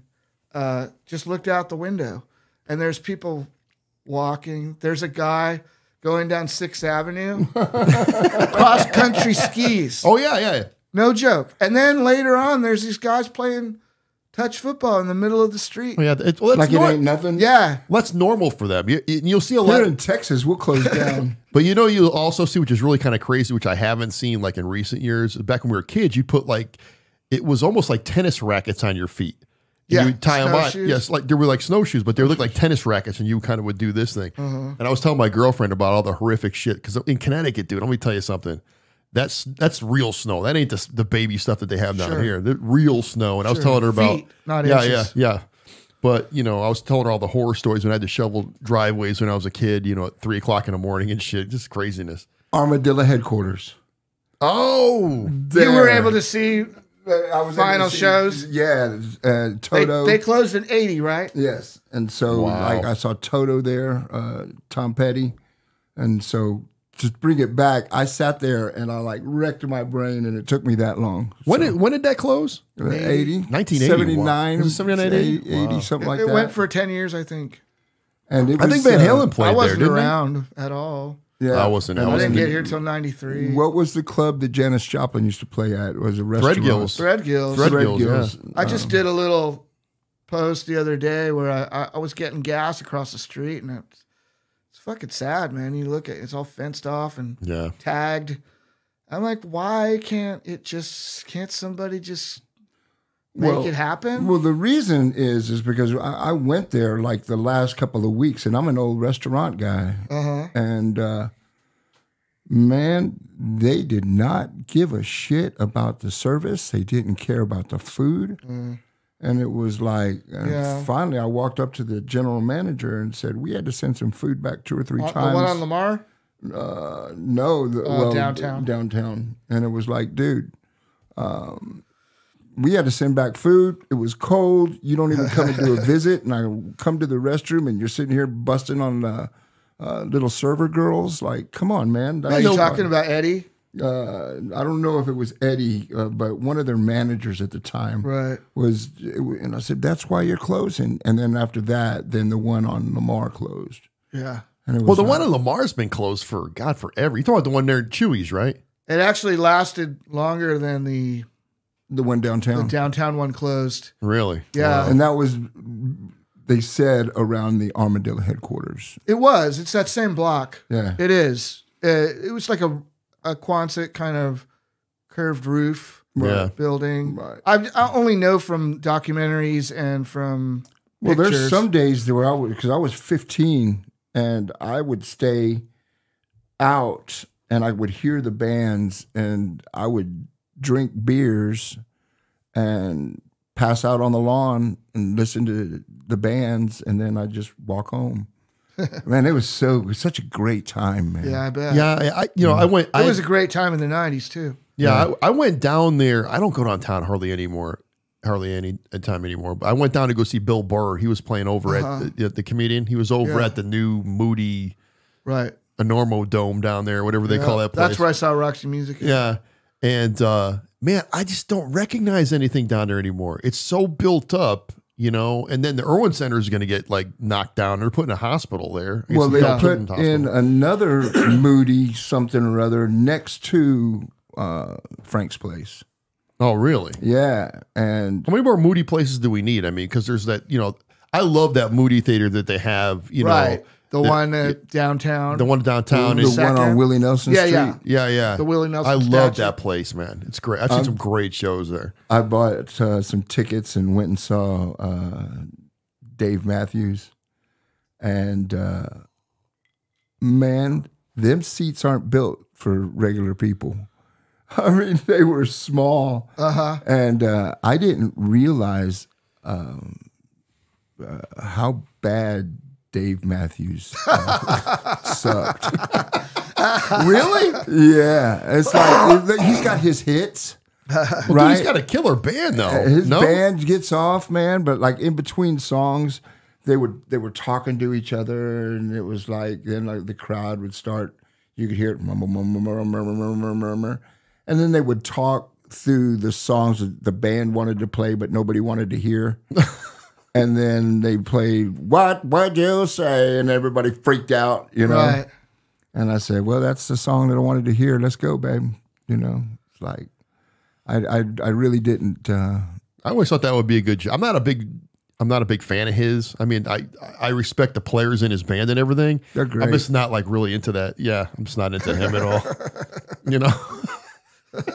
Hey, so what's it touring like with you guys these days? So you guys are bussing it, or how are you guys doing it? Well, it depends on what the situation is. Mm-hmm. Like if, say we were going to go headline and it would be smaller clubs and, listening rooms all over the country. So you guys out city there wineries or whatever, then we take we try to cram everything into the back of a Sprinter, and then we get rooms, and so that we try to drive, from gig to gig and still get a bed to sleep in. You have a Sprinter? No, I actually bought one for a minute, and then everything just like stopped happening for a little while. Not even pandemic, and I had to sell it. I was ready to use it, but it just didn't work out. So I had to get rid of it because it was just taking up space. But we rent. We'll just rent a Sprinter, and it'll be us three and a tour manager, sound guy. But this last tour we did with Everclear this summer, it was us, Everclear, and the Nixons. Oh, wow. That's a great bill. And so the Nixons and us shared a bus, which... That's a lot of people on one bus. Even when people are cool and we all like each other, it's just too many fucking dudes. Yeah. On a bus. And, it was hard. I would have much rather been on a van and just, and breaking through. Because we would literally come in, you couldn't get any real rest because you would leave the show late at night and you drive in the night, but you're there, okay? And you get there at like 6 a.m. And where do you go? You go to a Walmart parking lot where the bus sits until like 11. So it's not cool, man. It's like no hotel, Walmart shitter, walk around. It's not like they have Buc-ee's everywhere, man. We were, and even that would be hell on earth to me. I mean, fuck that. Yeah. Truck stops and Walmarts. I think you get to a certain age where it's just like back when you're in your 20s, I guess it's a lot easier. But as you get older, you're kind of like, damn, this is too much. It was hard kind of a then thing. because there was no cell phones and there was no kidding. no good anything. Everything sucked. Yeah. Every hotel was a flea bag. Now all the hotels are nice. right. At least clean. Yeah. Yeah. And there's just more because there's more choices and there's more competition. So there's better quality. In 2018, we went out for like 6 weeks, but it was myself. The Bowleys went out, right? We went out with the Bowleys. Yeah, but okay. we peeled off, and they went their own way, and we went. And then we met up in. There I go lying again, but it was cool. It was just me and my roadie, and I had a little trailer, and we just slept in the Sequoia. Yeah. And it was cool, but I think with as old as we are now, You I don't don't belong think that we sleeping in could. some cover? No, Yeah. like Yeah, that's what the thing. I'm not gonna do things like that. I'm not gonna do that. So how long are you Impossible. going out for now? Well, that last tour, I think it was 7 weeks. Wow. It was a long one. Yeah. And then we go out for, a couple weeks, 3 weeks or whatever. Miles and I did a great thing where we had a sound guy and me and Miles with acoustic guitars Oh wow. in the back of my Tahoe. And then we just drove to each gig opening up for the Fix. Oh wow. The 80s band, the Fix. Yeah, I remember them. Yeah. Red skies. Yeah, they were great actually. I was like, wow, they played those famous songs and everything, and they played all this other stuff, and I was just like, fuck, they're like a prog band, almost, like a kind of like UK or something. You know So what you I guys mean? like doing like theaters and stuff, or? Yeah. Oh, nice. Yeah. Yeah. There you go. So my hope for the band for Fastball would be less of the opening up for bigger 90s alternative bands, more of headlining and building to try and get to a place where we're able to headline 1,000-seat theaters. That would be my ideal. We can't do it right now. Did you have Bruce on bass for a little while for you guys? Yeah, in fact, and Bruce has played on a bunch. He plays on that that record there, that Help Machine record. He played bass on that. But as things are right now, we got rid of all the bass players. No more bass players that aren't Tony Scalzo. So we decided that now I'm back being the bass player. Right. We are a power trio again. I play bass and sing. Miles plays guitar and sings. Joey plays. You were like drums. a 5-piece at one time, weren't you? We've had, we had Kevin Lovejoy on keyboards and a guy named Brad Fernquist on guitar who ended up going to play with, Kevin, after we stopped touring for a while, Kevin and Brad joined Michelle Branch's her band. And then Kevin joined John Mayer's band. Oh, wow. And then Brad joined the Goo Goo Dolls. And he's been in the Goo Goo Dolls for almost 20 years now. Good God. Which is crazy. Like all these people that have played with us, like, yeah. I know the feeling. It's like we're Remember when you played with us? Stupid Drama is like the Steely Dan of Austin, and all of the badasses that are out there playing now. He used to play in the band. Kind of like, oh, did he? You're almost like that band London out of L.A. Remember them? You remember London? No. Like it was like this metal band. You probably know this metal band like off of the Sunset Strip. Yeah, but it's but all the people that were in it one by one, like Nikki Sixx was in it, Blackie Lawless from Wasp was in it. All these famous guys from Guns N' Roses, I think Izzy Stradlin was in it at one point. Right. So everybody that was in that band moved on to be megastars. I'm confusing them with the London Choir Boys. Boys. No, I think the band's even still around. Because that singer is now the singer of LA Guns. That There's British two guy. LA Guns now, isn't there? Is there? There's like 3 of them. No, if you watch that documentary, what is it? The Decline of Western Civilization, part whatever it is. Part two. The metal that years. band London is in it. Right. Yeah, that makes it was sense. like back in the 80s. Yeah. But I just read a great book by Jeff Drake from the Joneses. Oh wow. The Joneses were the primary LA trash glam band that basically they had a good thing going on in LA, and they were just trying to get a deal, trying to make a real record, and all these dudes would move in from all these other places, and like Guns N' Roses, and they just, the way he tells the story is that basically they took all their things. They just all looked like the Joneses now. Like, here's Guns N' Roses, and even Poison. And Poison took it to Twisted Sister, to the next level. direction. Yeah.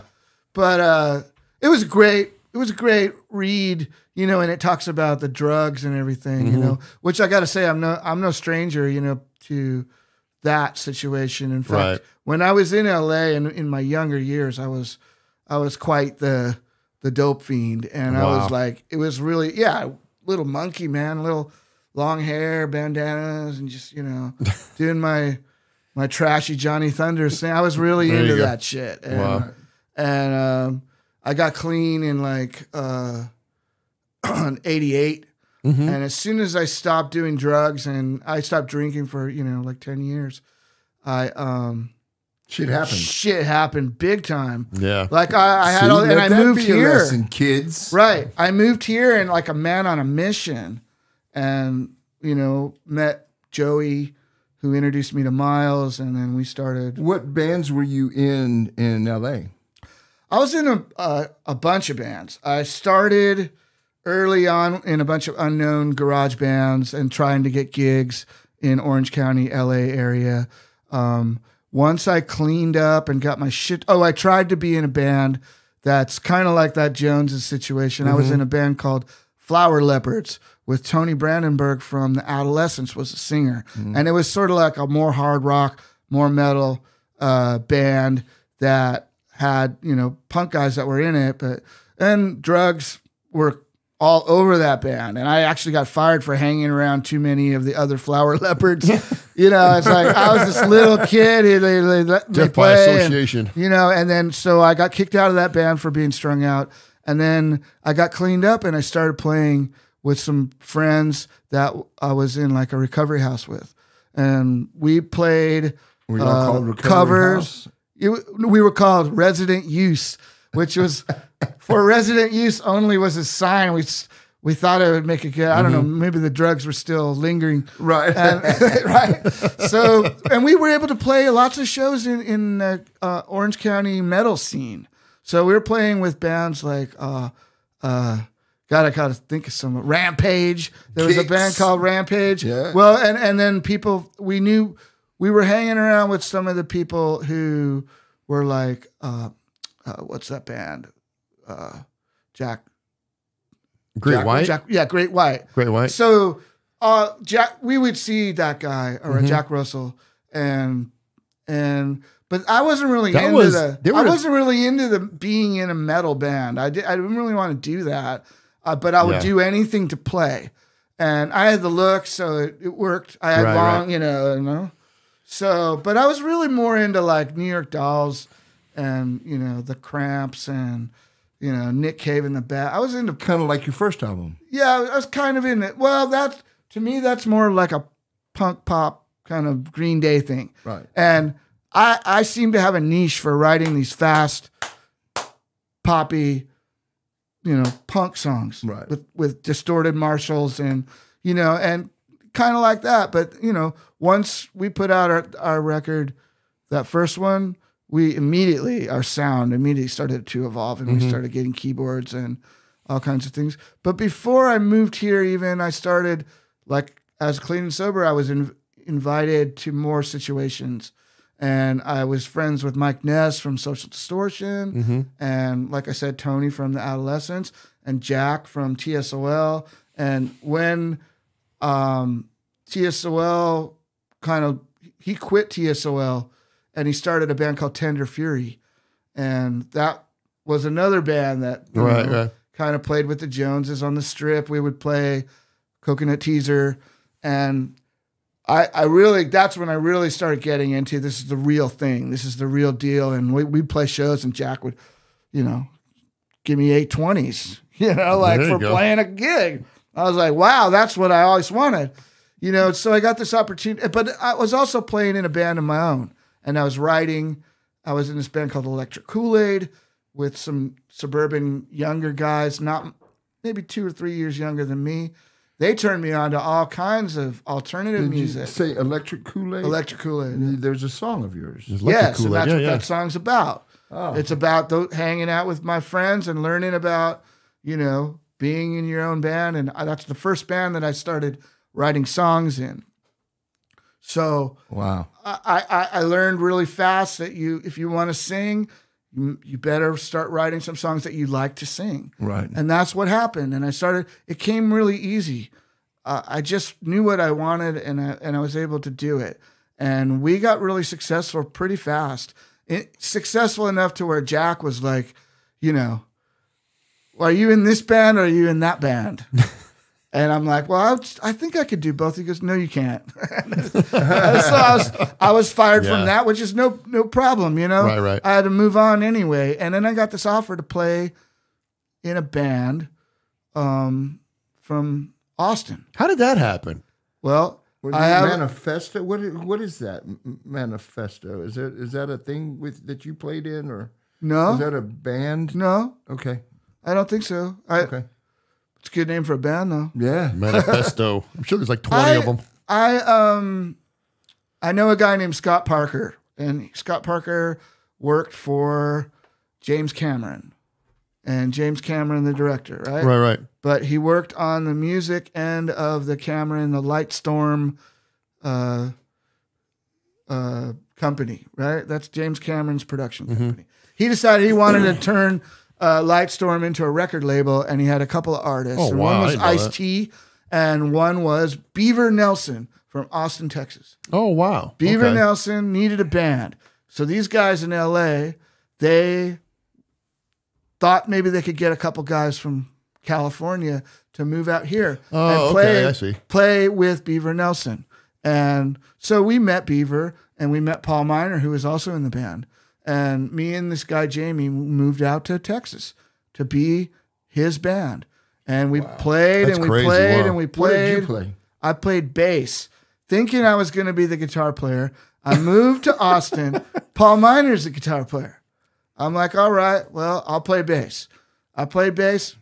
I'm no stranger to playing bass. I've been playing bass, but I really wanted to be a guitar player. You know, That's your original instrument, though, is bass, right?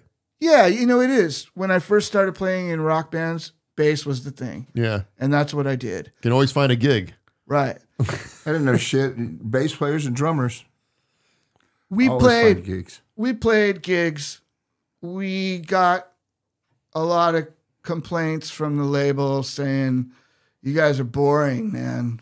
And that it's just not happening. What's That's got to suck. and then they're going to go, well, we're Boring. We're sending you to the studio. I hope you have enough songs and blah blah blah. And but check this out. They sent us out to Memphis to go record at Ardent, and wow. That's right. crazy. Okay, so you know, Eliminator was recorded there. Yeah, that's and all the ZZ Top, like all the big hits, were recorded there.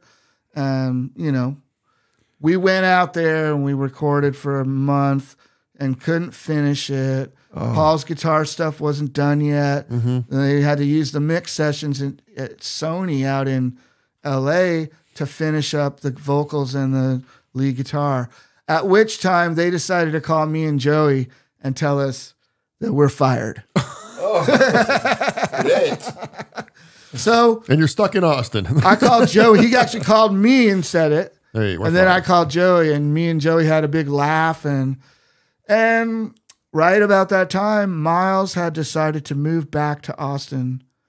He was living in the Bay Area. Okay. And he had a couple of bands, and things just, you know, couldn't get it really going. Right. And so he decided he's going to give it one last shot. Fucking guy's 28. Yeah. One last shot. I'm like, you got a bunch of last shots No at that shit. age. Yeah. 28. 28's nothing. Right. So You're knocking on the door of 60 and right now. that's how we formed this band. Wow, And we're that's still crazy, man. Same band. And you know, a lot of people do get the idea that we didn't play for 8 years, but we have played every year for 30 years almost now. That's and great. The only really low time that we had was when Joey and me were in a band called Young Heart Attack here, right? With Frenchie and Steve and the guys from 16 Deluxe. We started a hard rock band. That's one dude I got to get up here is Frenchie. You know, the reason Oh, why yeah. the reason why is because he comes up pretty much on every podcast about either producing a band or playing somebody played with him or He's great. He'd be a great guest on he here. comes up. I mean, I want to say every episode out of 5, at least 4 of them. Yeah. For some weird reason, because you know, Madam Radar worked with him. This other band, FM Rodeo, worked with him. Right. You know, I mean, all this.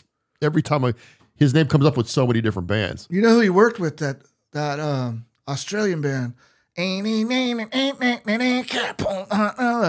hey baby, 1, 2, 3, took a look at me. I can't remember what the name of the. That's not the Strokes, is it? No, Hey, baby, Aussie band. I know you're talking about though. Yeah, I can't remember what they were called, but he did a bunch of stuff with them. And, Damn good band. Yeah, well, a great.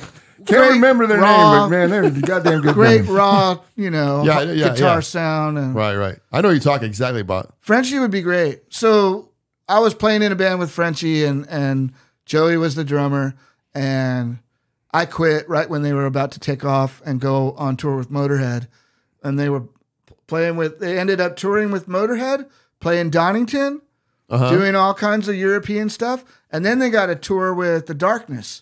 So yeah, they did all kinds of stuff, but I quit before all that. And they were telling me, you're making the mistake of a lifetime. I'm like, yeah, I don't know about that. I just didn't want to do any of that. I didn't want to share a hotel room with Frenchie or any other of those people. And, it was all, let them have their fun. Joey did it. Why? I don't know. He probably didn't make any money. Maybe it was just to be able to play stadiums with, big bands. That's probably, festivals. Part of the reason is that they go play big crowds. I would have liked it okay, but it ain't my band really. And right. It's not my songs, and I'm a front man and I'm a songwriter, and you got me playing this keyboard and you can't even hear me. So I'm not going to do that. And so me and Miles decided to start working with some other people, and we actually started doing gigs with other drummers, and finally Joey, and we would do acoustic shows too. Yeah. And finally Joey came back from tour, and we started getting back into it again. And by 2007 or 8, that's when we started to crack down and really get more serious. And we've actually gotten more and more serious as that time has progressed. We're way more prolific than we ever were back then. And we haven't ever taken any step down in quality or any kind of. We always record at excellent studios with excellent engineers and great producers, and we're always going to do that. Well, and I get. I'm sorry. No, you're fine. Go ahead. I get people telling me, "Why don't you just, get a couple good mics and a bunch of interfaces?" And and I'm like, "Cause fuck that." Yeah. Because fuck that. No. I'm not an engineer. Nobody in my band is an engineer. This is not a podcast studio. Right. We need to go and actually record a record in this thing. And I like to work the way I've always, I'm talking about recording. I'm not talking about the creative thing. I'm not talking about, writing songs. I'm talking about how your music ends up sounding at the end of the project. Right. And that's really important. And I think Fastball we have a great track record as far as how our records sound and then doing the vinyl thing. I think that. You think that's worth it? It was worth it 5 years ago, more than it is now. It's more expensive now, and it's harder to get. Wait. It's harder to get. Exactly. The wait is big time. Because Taylor Swift, they're going to fucking ship, 250,000 of those first. Right. And then you got to wait. Well, didn't Austin have like 2 places that were album printer companies? Yeah, there's was it 2 of them in Austin? We used to be able to make 7 inches without any, Yeah. It was great. In fact, that's what I told those guys when I got here, because when I was in LA, I was making 7-inch singles with my bands and picture sleeves and colored vinyl. We were way ahead of the curve, And, right. And then I got here and I told those guys, I go, we need to make a 7-inch. And both of them just went, what's a 7-inch? I'm like, okay, well, we'll just make this little record, and 45. Yeah, before we can make a real full-length album, we put out a 2-song, I don't know. I haven't seen, I've seen a ton of vinyl. And by the way, thank you for all your gifts. I can't wait to listen to that stuff. I listen to it all on iTunes all the time anyways. I hope you enjoy it. Yeah. I hope you enjoy it. But I tell all the bands, like the local bands, the up and comers and stuff. I said, man, if you can get the money to print vinyl, you'll sell them. Right. And everybody tells me that if they print vinyl, they'll sell all the copies. They'll say they have if they have like true. 50 copies of a CD or 50 copies of a vinyl, they'll get rid of the vinyl way quicker than the CDs. Yeah, people do want it. People love I would that stuff, say maybe don't charge $55 for your yeah. album, which is I see like 25 for I'm local not bands. doing 25 25 bucks. Yeah, right, that's not maybe bad. even 30, but 55 is No, is- I don't know who's doing that, but is that you? Well, we were doing it. I found out. I'm like, I don't know about that. You know, collector's I think you could sell CDs for 15 yeah. on the road, and I think you could sell T-shirts for 25. Are you guys doing like meet and greets and stuff too, or no? Well, pandemic. dude. pandemic. Yeah. Well, We were, and we will again. Yeah. I like it to a certain degree, especially if people are buying merch while you're doing Yeah, it. yeah. That really Right. makes it sweet. Yeah. Big time. Yeah, we're down for all that. Meeting people, and it just we weren't even allowed to mingle at all or go yeah. into the crowd at the Fix tour, and Wow. and we toured with Squeeze too earlier that fall, and those we hardly ever saw those guys because they would just sit on their bus. Yeah. They kind That of. must have been hell on earth. Well, but but the thing is, you got to go out and make a living, and you got to do it the safest way you can do it. Yeah, you I know. don't know how. Yeah. I don't know how those guys made any money. They You had know a what's so huge funny? band. The other day I was at HEB. This is like about a week ago, and I had to bring this up because it was a. This shows you how, to me, like back in the old days, you go and listen to music. It was like that. What the acoustic, not the acoustic, but the what are they call instrumental stuff they would have on the on the intercom or whatever. So I go into HEB in Georgetown, and guess what pops up? David Bowie, Golden Years. I almost lost my shit, right? But right after that, Out of heard My Head Sabbath. came on. It was the next song Oh, great. after Golden Years. That's my And song. I know, that's what I'm saying. But I'm like I'm such a Bowie fanatic that I was like losing my shit. I was like, oh my God, I can't believe this shit. I was almost put up a post on it, But then I your remember song when came that up. song came out. I was in like 3rd grade, 4th grade. Yeah, but your tune came up right after it, so Uh-huh. big time. So I mean, you get that a lot when you go to the stores.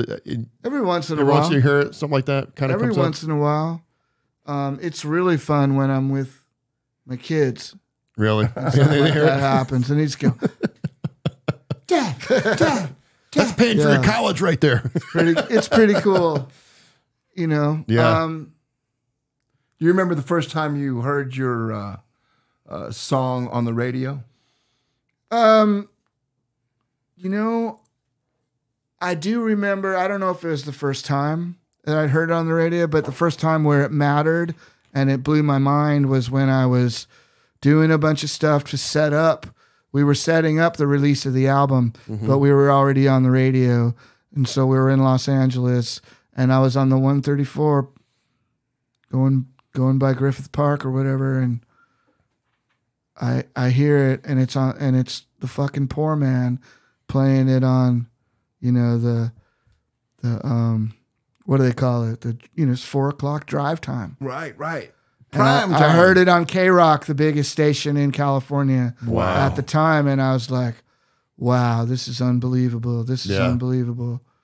And I That's looked at awesome. Madonna on the big, there was a big mural of Madonna at her Foxy's phase, right? It was the I don't know what happened to her now. But it was damn. it was that record. Oh. It was that record that was all psychedelic, that 98. Oh, that was God, I know what you're talking about. Yeah. I can't remember the name of it though. I know what you're talking about though. Armadillo headquarters. Yeah, that's what it was. But I was looking at Madonna going, we're gonna hang out soon. Did you ever hang out with her? Nah. I think the Vallejo guys, AJ and Alex, were in one of her videos. Right? I've never, I know a guy who slept with her. Really? Yeah. Huh. What's his name? Slept with her too. Hey, Was you, it came out was You help me find my keys and we'll drive out of here. no the dude from Enough's Enough slept with Madonna back in Chips Enough. Chips Enough did back in the day. He was talking So- about when she was a drummer in New York City. he So banged Mark her. McGrath. Oh, really? said Mark that- McGrath got her? Yeah. And that she kicked him out. Like he was trying to hang out, maybe let's play some records or No, whatever. you're She's not. like, there's a car waiting for you. Get the hell out of here. Hey, he's got the story, right? Right. Yeah. Took pictures. You got what you want. I got what I want. Fucking Madonna, man. Dude, heartless. With recording, I ended up buying all my recording gear. And I have a house engineer. Actually, he's just a friend who doesn't mind coming over and helping me out. But we get all of our tones down. And I've got all them. I mean, I've got, decent mics. And we take it to a cat named Tim Guerin over there at Space. Yeah. And he mixes and masters the shit out of it. And so we get all of the work done, and then we take it to a place. You pre-produce. Right.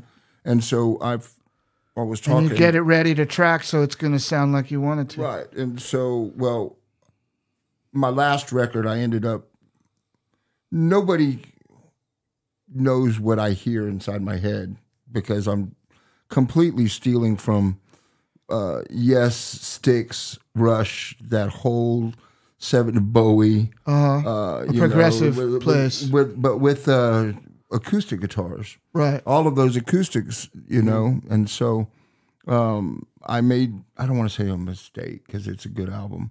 My last record, we did one called Fat Cats, Songs for Management, and then I came out with Tricks and Stories, and that's just, I went with another producer. And, man, it's when you have an idea and you go to the producers that you work with or anybody, you've got to really trust them. Yeah. And I don't think that I trust anybody because all of a sudden their sound is, for lack of a better word, infiltrating my right what I'm writing. Your vision, It's like, dude, you don't know. You're dummying it down. First off, quit dumbing it down, And then they want to add electric guitars and all kinds of stuff. And my thing is, man, I got a hell of a rhythm section, and I play the 12-string acoustic guitar, and that's just, the way it goes. But my drummer said, we're not doing that shit this time. We're going to the studio up there at Space, and we're going to record. And I said, even the guitars? It's like, I can record my own guitars, and why, Nathan? It's like, are you going to produce? So he wants you to play live to record the tracks live, and we'll keep scratch vocals, of course. The rhythm section will probably go down live, maybe punch in for a few mistakes or whatever. But the guys are great, but I'll end up punching in some acoustic guitars because I like taking a good couple of mics and just recording my acoustics straight, without having to plug it in. Yeah. But are you producing it yourself this time around, or yeah, you're gonna do your own thing? I did my first 2 records by myself. I mean, with a producer, and then started like getting away from me the ideas, and so I went ahead and produced the next 6 by myself, and then I did the 7th one with a co-producer, and now I'm going back to an engineer that knows me, Tim, and knew me from the back room days, and so he's at Space. And he's got a nice little room there, and I've been there a bit. Get the drums down. I haven't seen the recording situation there. I mean, it's awesome. It's a pretty cool business. Well, I've got the Allen and Heath 24 track with Pro Tools, industry standard. Yep. And so, but like you said, fuck that. I'm not an engineer. That's not our niche. Yeah. But I want to hold on to it. It's like after hearing other people's ideas, you kind of want, for me, and I guess this is a question for you, that do you find that you want to hold on to that idea? Well, okay. How do you get a producer then to understand what the fuck you want and make your sound come out on the other end? That's the thing. I used to be pretty hard about that too. Like I always knew what I wanted to hear. And I always thought I had, that my thing is, and I think Miles to a certain degree did too. And so working with different producers was difficult. It was more difficult than it is now. Today, I think we are now, we do hold on to our ideas just like any other time, but we're open now. We're more open. In fact, and we don't close up our ideas in our own heads anymore like we used to. Like, I want to leave it, like I want to get those lyrics down and I want to get the melody and, and all that. But as far as the actual, like, what is this song? I'll let somebody say something or give me like the ideas I was telling you about that Steve Berlin was giving us. Keyboards. They would have been hard to take those ideas 20 years ago. Today, I'm hoping for ideas and input. So yeah, I'm actually coming from the direction of not wanting to seal the deal in my own brain. Right. I want to keep it open, and I want to see what somebody else can do, and bring more dimensions to the thing, flesh it out more. Right. Give it more personality. It's not all about Tony. I'm just, a part of this band, and I love, being able to have concise ideas.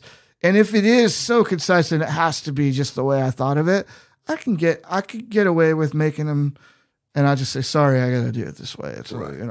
But for the most part, on the big picture, keep it open. My band, I don't tell them what to play, right? But I have a way that the song is structured. Yeah. Oh, arrangement wise. Right, arrangement wise, I come, and of course they throw in their 2 cents, and we hash it out before we get to the producer. So then, I already know what the 12 strings are going to sound like. It's we're like a cross.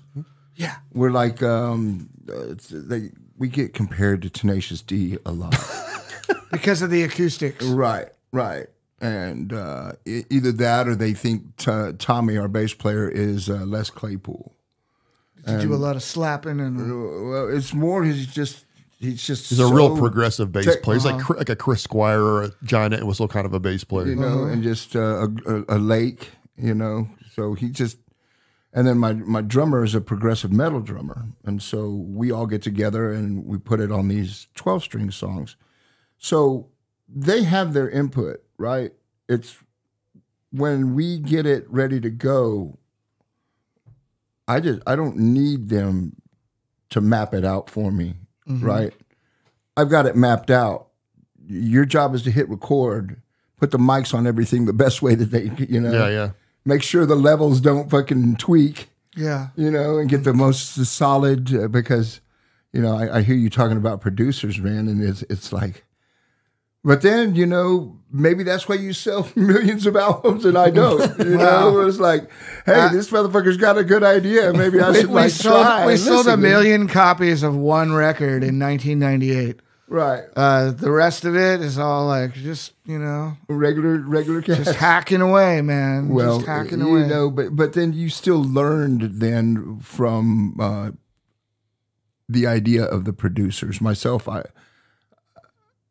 I found that they strangled some of these ideas and tried to turn it into something that it's not. And so it sounds like you're, and the people that you work with kind of get you the sound that you're looking for. The only producer that we worked with that didn't really have like hits on his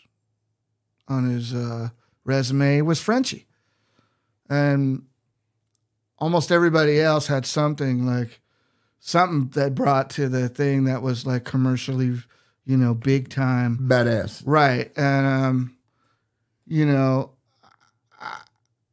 I think that we worked really well with Frenchie. I think we also did a lot of it even says on the record on Step Into Lights, produced by Frenchie Smith with Fastball. I saw that. So, for the most part,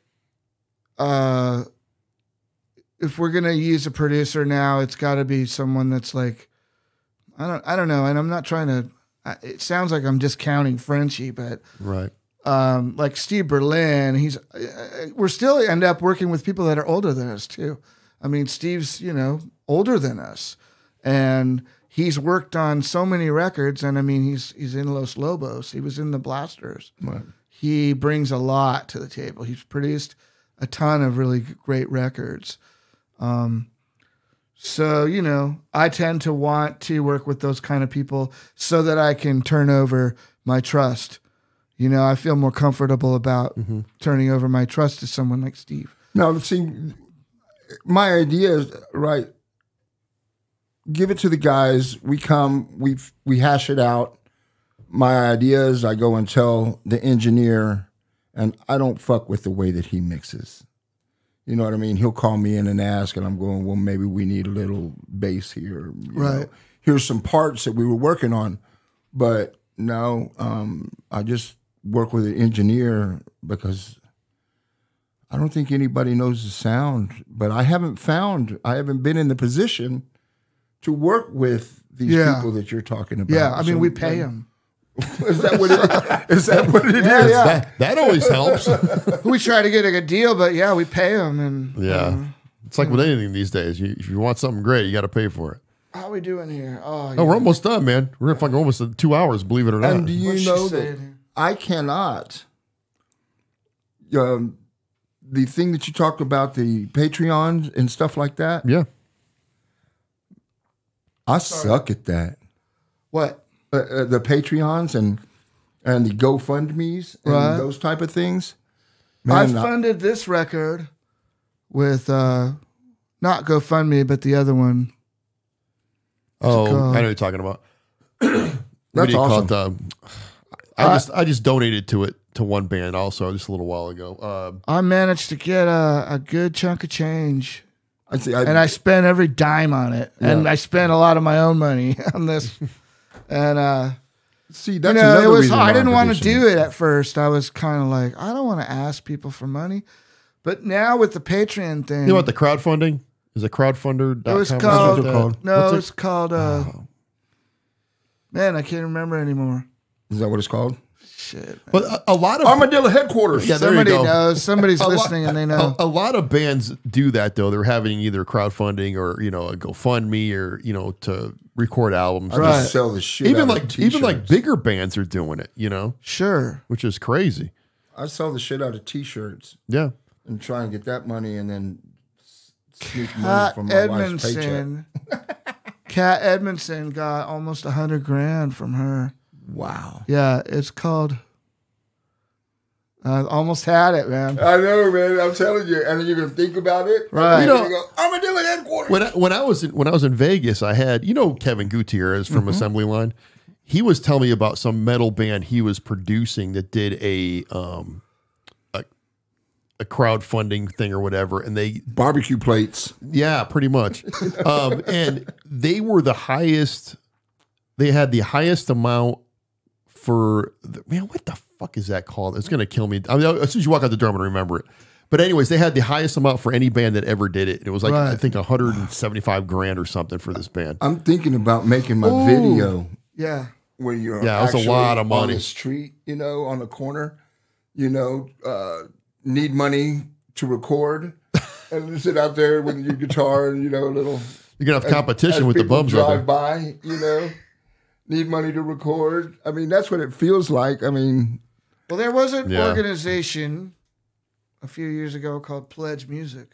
Yeah, and they ended up getting sued. Oh, because they took everybody's money? Yeah, they that's not good. I remember that. And we lost $12,000. Really? Almost 12.5. I think. Wow, that's crazy, man. And I even did an interview for Billboard to talk about it because I was pissed.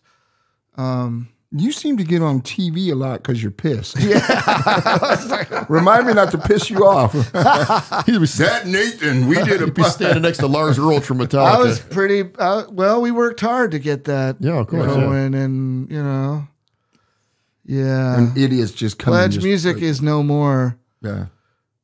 And the one that you've been thinking about, guys, is called... I'll think of it, man. It's just, and I just donated to one not even like about a month ago. Because with Patreon now, that's like the big thing for us. But getting people to do it is the hardest thing. Yeah. And it's not because they don't want to do it, it's because they don't know about it. I'm trying to use social media to get people to subscribe to our Patreon. And it's like, man, there's some people out there that take like $5, $1 a month. I pay $1.50 a month to a guy who does a World War II podcast in England. Wow. And yeah, people were asking me if I was ever going to do it. And the problem is with the Patreon is it's a great platform for podcasters, and for bands also. But I don't have time to do the couple episodes I need to do a week. Never mind do extra stuff, extra bonus episodes. And plus, that's going to make it so that you're obligated to So you and be on the clock every time. Right. Yeah. Every week. So if I have 100 people paying $5 a month or something like that, I have to give them extra content. Yeah, we have to. You got to come up with. You got to come up with it. Yeah, we try to come up with extra content. We try to dig for demos. I save all my demos now, so everything I work with. You were talking about again. I was really fascinated by that in Fuego interview, because he was talking about how they like no vocals.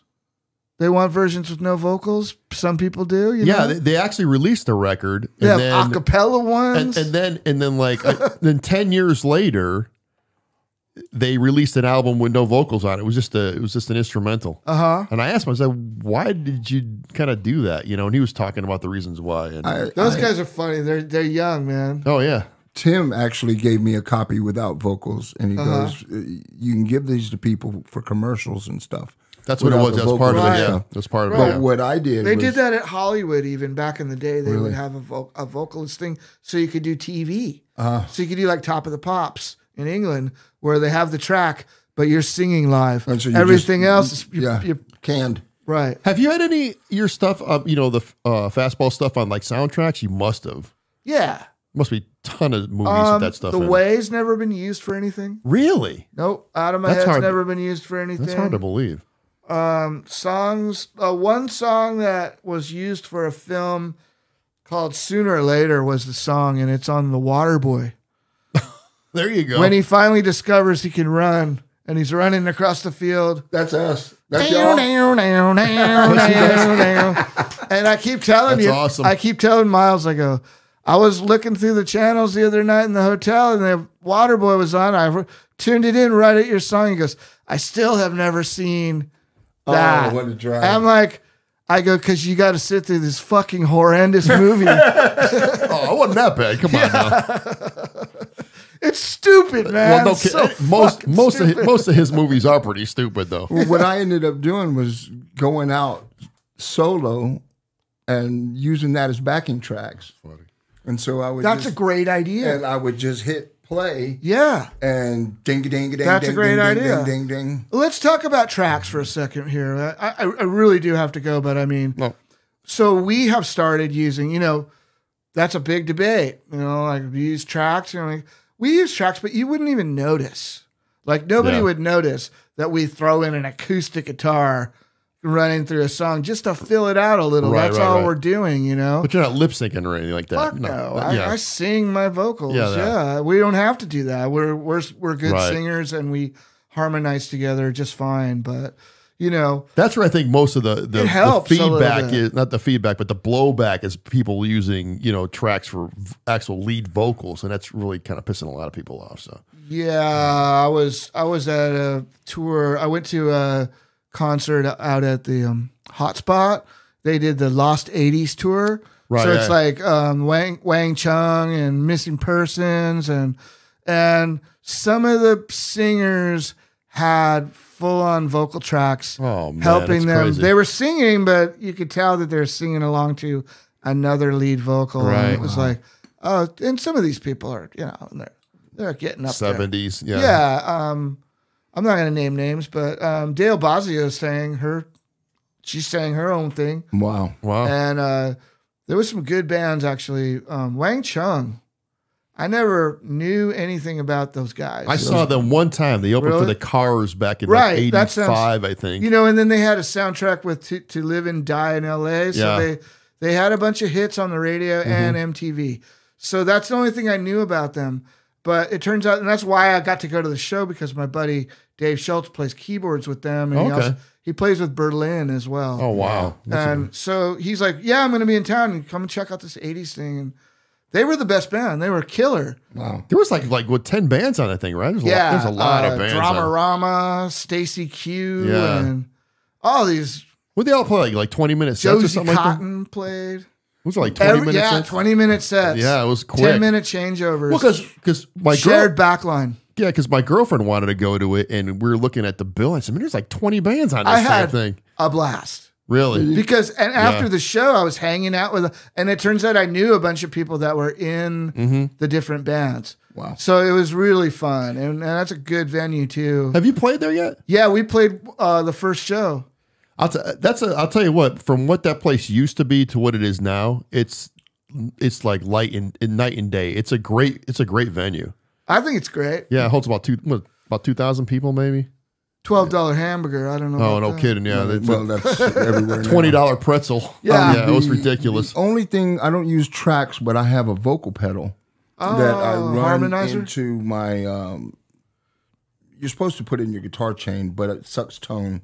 So I go out of my tuner into the vocal processor, and I plug in my microphone through that, and then I have a splitter that goes to my two So amps. does it like harmonize with your lead vocal? So the cool thing about this harmonizer is I can play an A minor and sing, and it'll give me an A minor chord. It knows. Now I can play an A major, and then it'll major out the harmonies. And you have a little switch that you can do like the Crosby, Stills, and Nash, or you can do like 1 under, 2 over, whatever. But it's usually 2 background harmonies, and the way that both guys in my band sing, and so Dave usually sings high, and then Tommy will sing the low part, and so I've got it dialed in to where I hit the pedal board, and all it's really doing is, I guess, nailing their vocals with them. You know what I mean? So it just kind of fills it up a little bit, and I use it whenever people aren't. When it's just me by myself, and I'll do some Crosby, Stills, and Nash, and I'll get a couple extra tips because where the fuck are those vocals coming from? You know, You gonna throw Neil Young in there or what? yeah, you know, Deja vu. Yeah, it's a really cool pedal. But with that being said, when you are flat or you're a little off, man, it'll make you suck Right. 3 times. Right. You know, Right. like all of your harmonies So are it'll just clash with the backing. Right. So Yeah. I don't use it. Track. I try not to use it. And I know that I'm doing well whenever Tommy, our bass player, will look at me and go, you get that, you know, That's that, what it is. or he'll, Well, I remember we had that problem with your ear there for a while. Remember, I think you were totally deaf on one side. Well, man, no, I think on both sides, wasn't it? Right Something now, like that. yeah. my bass player is so thumping, and I'm just blazing 2 100 watt acoustic Marshalls, and it's just 50 watts each side. So I have 4 10 inches with horns. I got them modified, and there's no way that I can keep up with a stack of with a Mesa Boogie 1200 watt bass thing, you And know? drums. Right, So and the there's drums, cymbals, yeah. really. And so Cymbals. I got some in-ears, and it's like it's like night and day, Yeah. you know, with in-ears. But anyway, I just wanted to ask you about producers, and I noticed also on a theme that y'all do is you throw in acoustic guitars underneath a lot of the electric and stuff. And I Yeah, just some wanted of to- our older albums for sure. I just wanted to compliment you on that because it definitely tends to add a thickness to the music, yeah. you know. And it's an old trick that old cats like April Wine used to do is just add the acoustic guitar, pull it back a little Boston. bit. Boston, Yeah. yeah. and have the electric guitar just screaming over the top. There you go. You know, yeah. Well, I know Tony's got to get out of here. I thought we'd be able to do 2 hours, and we did 2 hours. Way surpassed it. Yeah, no kidding. Thank you so much for coming up here. Thank you, and we didn't get to play any. We didn't even play any music tonight.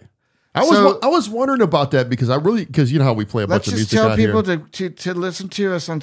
You can listen to us on Spotify. I'm not going to cry if you stream Fastball. You know, are you on Tidal and we're on Apple Music and we're on Spotify. I listen to everything on Apple, and the reason why is because the audio quality on Apple Music is way better. When you played Omega by In Fugue, what format did you play that? It just did you play a CD or did you play it off streaming? I played off of streaming. Okay, because I listened to it on Spotify before you guys played it. Mm-hmm. I was listening to the interview and I put on Omega on Spotify and I'm like, this doesn't sound that good. On Spotify? Yeah, it sounds like there's something wrong with it, like muffled. Yeah, well, and then you played it and I'm like, it sounds 100% better. You were using Apple? I run everything off of Apple Music. I had a feeling you were streaming it, so you streamed it on Apple instead. So that proves your point. Yeah, I don't like Spotify because the sound quality sucks. It just does. Well, there's also somebody who puts out CD masters, is what they're called. Yeah, and it's called Tidal. Well, they're doing like lossless files and stuff, and lossless files, and they're doing that. Dolby. What is it called? It's called Atmos. Yeah, Atmos. It's like a 6 point or something. Let me tell you something really quick before you take off. I mentioned this on here a couple of times, but I went to Vegas in October to go see Aerosmith. They played over at the park at MGM Grand on that little residency, and the whole show was in Dolby Atmos. Right. It was the craziest thing I've ever. Did it sound good? Well, where we were sitting, for rock and roll. Well, we were sitting up. We were up in the poor man seats pretty much, but we were in the middle, so we kind of got the whole thing. Right. But I'll tell you what, I've seen Aerosmith over the years. I don't know, 10, 15 times. That was the best sounding show that they ever played. I saw Yes at the backyard when they were doing that. I saw that show. In the surround sound, right? And I sat... quadraphonic, they call it quadraphonic sound? Yeah. I sat underneath, boosh. Whatever that one was, his tom-tom was like right above my head. And it was like... Boosh. But that straight to hear But that whole theater in Vegas is set up for the Atmos. So every band that plays or goes does that Atmos thing. It's fantastic. Yeah. Hey, yeah, we've been trying to get our stuff mixed on Atmos, but the guys don't want to pay the extra. It's like $500 a track. Wow. Extra. But I'll tell you what, I listen anything you hear off this podcast, unless people send me tracks that's not on Apple, you know. It's all from iTunes. Not iTunes, but Apple Music. You know, I pay the $10 a month. And if they want to pinch me for using it, I don't give a shit. It doesn't really matter to me. You know what I mean? Because when it goes out, I want everything, you know, the mics, you know, the conversation, the music, the videos, everything to sound as best as I can. Yeah. And that's the way I try to do it. So, hey, Bobby. Yes. Say thank you to the guests. Thank you to the guest. Thank you guys. No problem, man. It's an honor having you up. It's been way too long, you know. Good to see it. Good to see you always. We'll have to get Miles up next time and get some acoustic guitars up here. We can perform. Yeah, it'll be great. You got good. It's better than KLBJ. I don't know about all that. Because you can go 2 hours. No, it's better. It's because you can go 2 hours and play whatever you want. Do what we want. It's better. We've done 3 hours. Before. I've done 4.5 hours up here. Believe it or not, it's just craziness. Man. So. Anyways, I end the podcast the same way every single time. It's a brand new year, Nathan. Tony and Nathan, it's a brand new year. Yeah, you got to listen to a ton of Fastball this year. So what do you got going? Hey, so before we head out, what do you got going on? I know you got a ton of shit going on. We're getting ready to 6 weeks from now. We're going in the studio again with David Garza, and we're gonna make some more recordings. We already have like 8 songs in the can that are mixed and ready to go. They're being put out to we put one out yesterday for our Patreon subscribers, and it's up there right now. How do they find you on Patreon? You just go to patreon.com/fastball, And there we pop up, and you can see the different tiers. If you wanted to pay for a whole year, it's a lot cheaper. But if you wanted to pay by the month, it's like $7. Nice. So, and that gives you exclusive content, and it also gives you new tracks exclusively for a certain amount of time, until which time, we decide to put it on on an album, on a general release. Awesome. Yeah. Good deal. And you, sir? Man, we've got the Slamboree coming up on the 14th. The birthday. Oh yeah, the birthday party's coming up. Is that on the 14th? The one that's my son's birthday. That's my birthday too. That's my over my show, at Come and Take It. That's it. That's it. Yep. Drama. I think we're doing the Sunburn set. I think yeah. I don't know what time. 6:30. Yeah. So Dirty Worms, Broken Teeth. Broken Teeth are on it. Madam Radar. Madam Radar's on it. 333 with my boy Trevor on drums. Tony Parks Band, yeah. And Rock Holiday with Matt. Rock Holiday. It's going to be a good show. It's going to be. We kept it all local this year. Diverse. Yeah. Yeah, it's diverse. That's what's really cool is I think that it stayed local.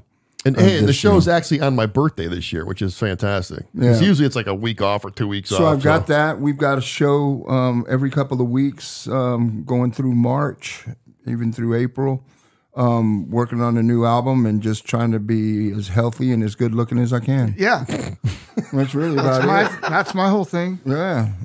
And I appreciate you, Bobby. Thank you for having us. Appreciate you. Thank you so much. Like I say, I end the podcast same way every single time. People, please try to do the right thing because Lord knows most of you don't. And with that, we are out of here. Take care of yourselves. Take care of each other. Please be safe. Don't drink and drive. Do the right thing. We're out. Say goodbye, everybody. Bye, everybody. Peace.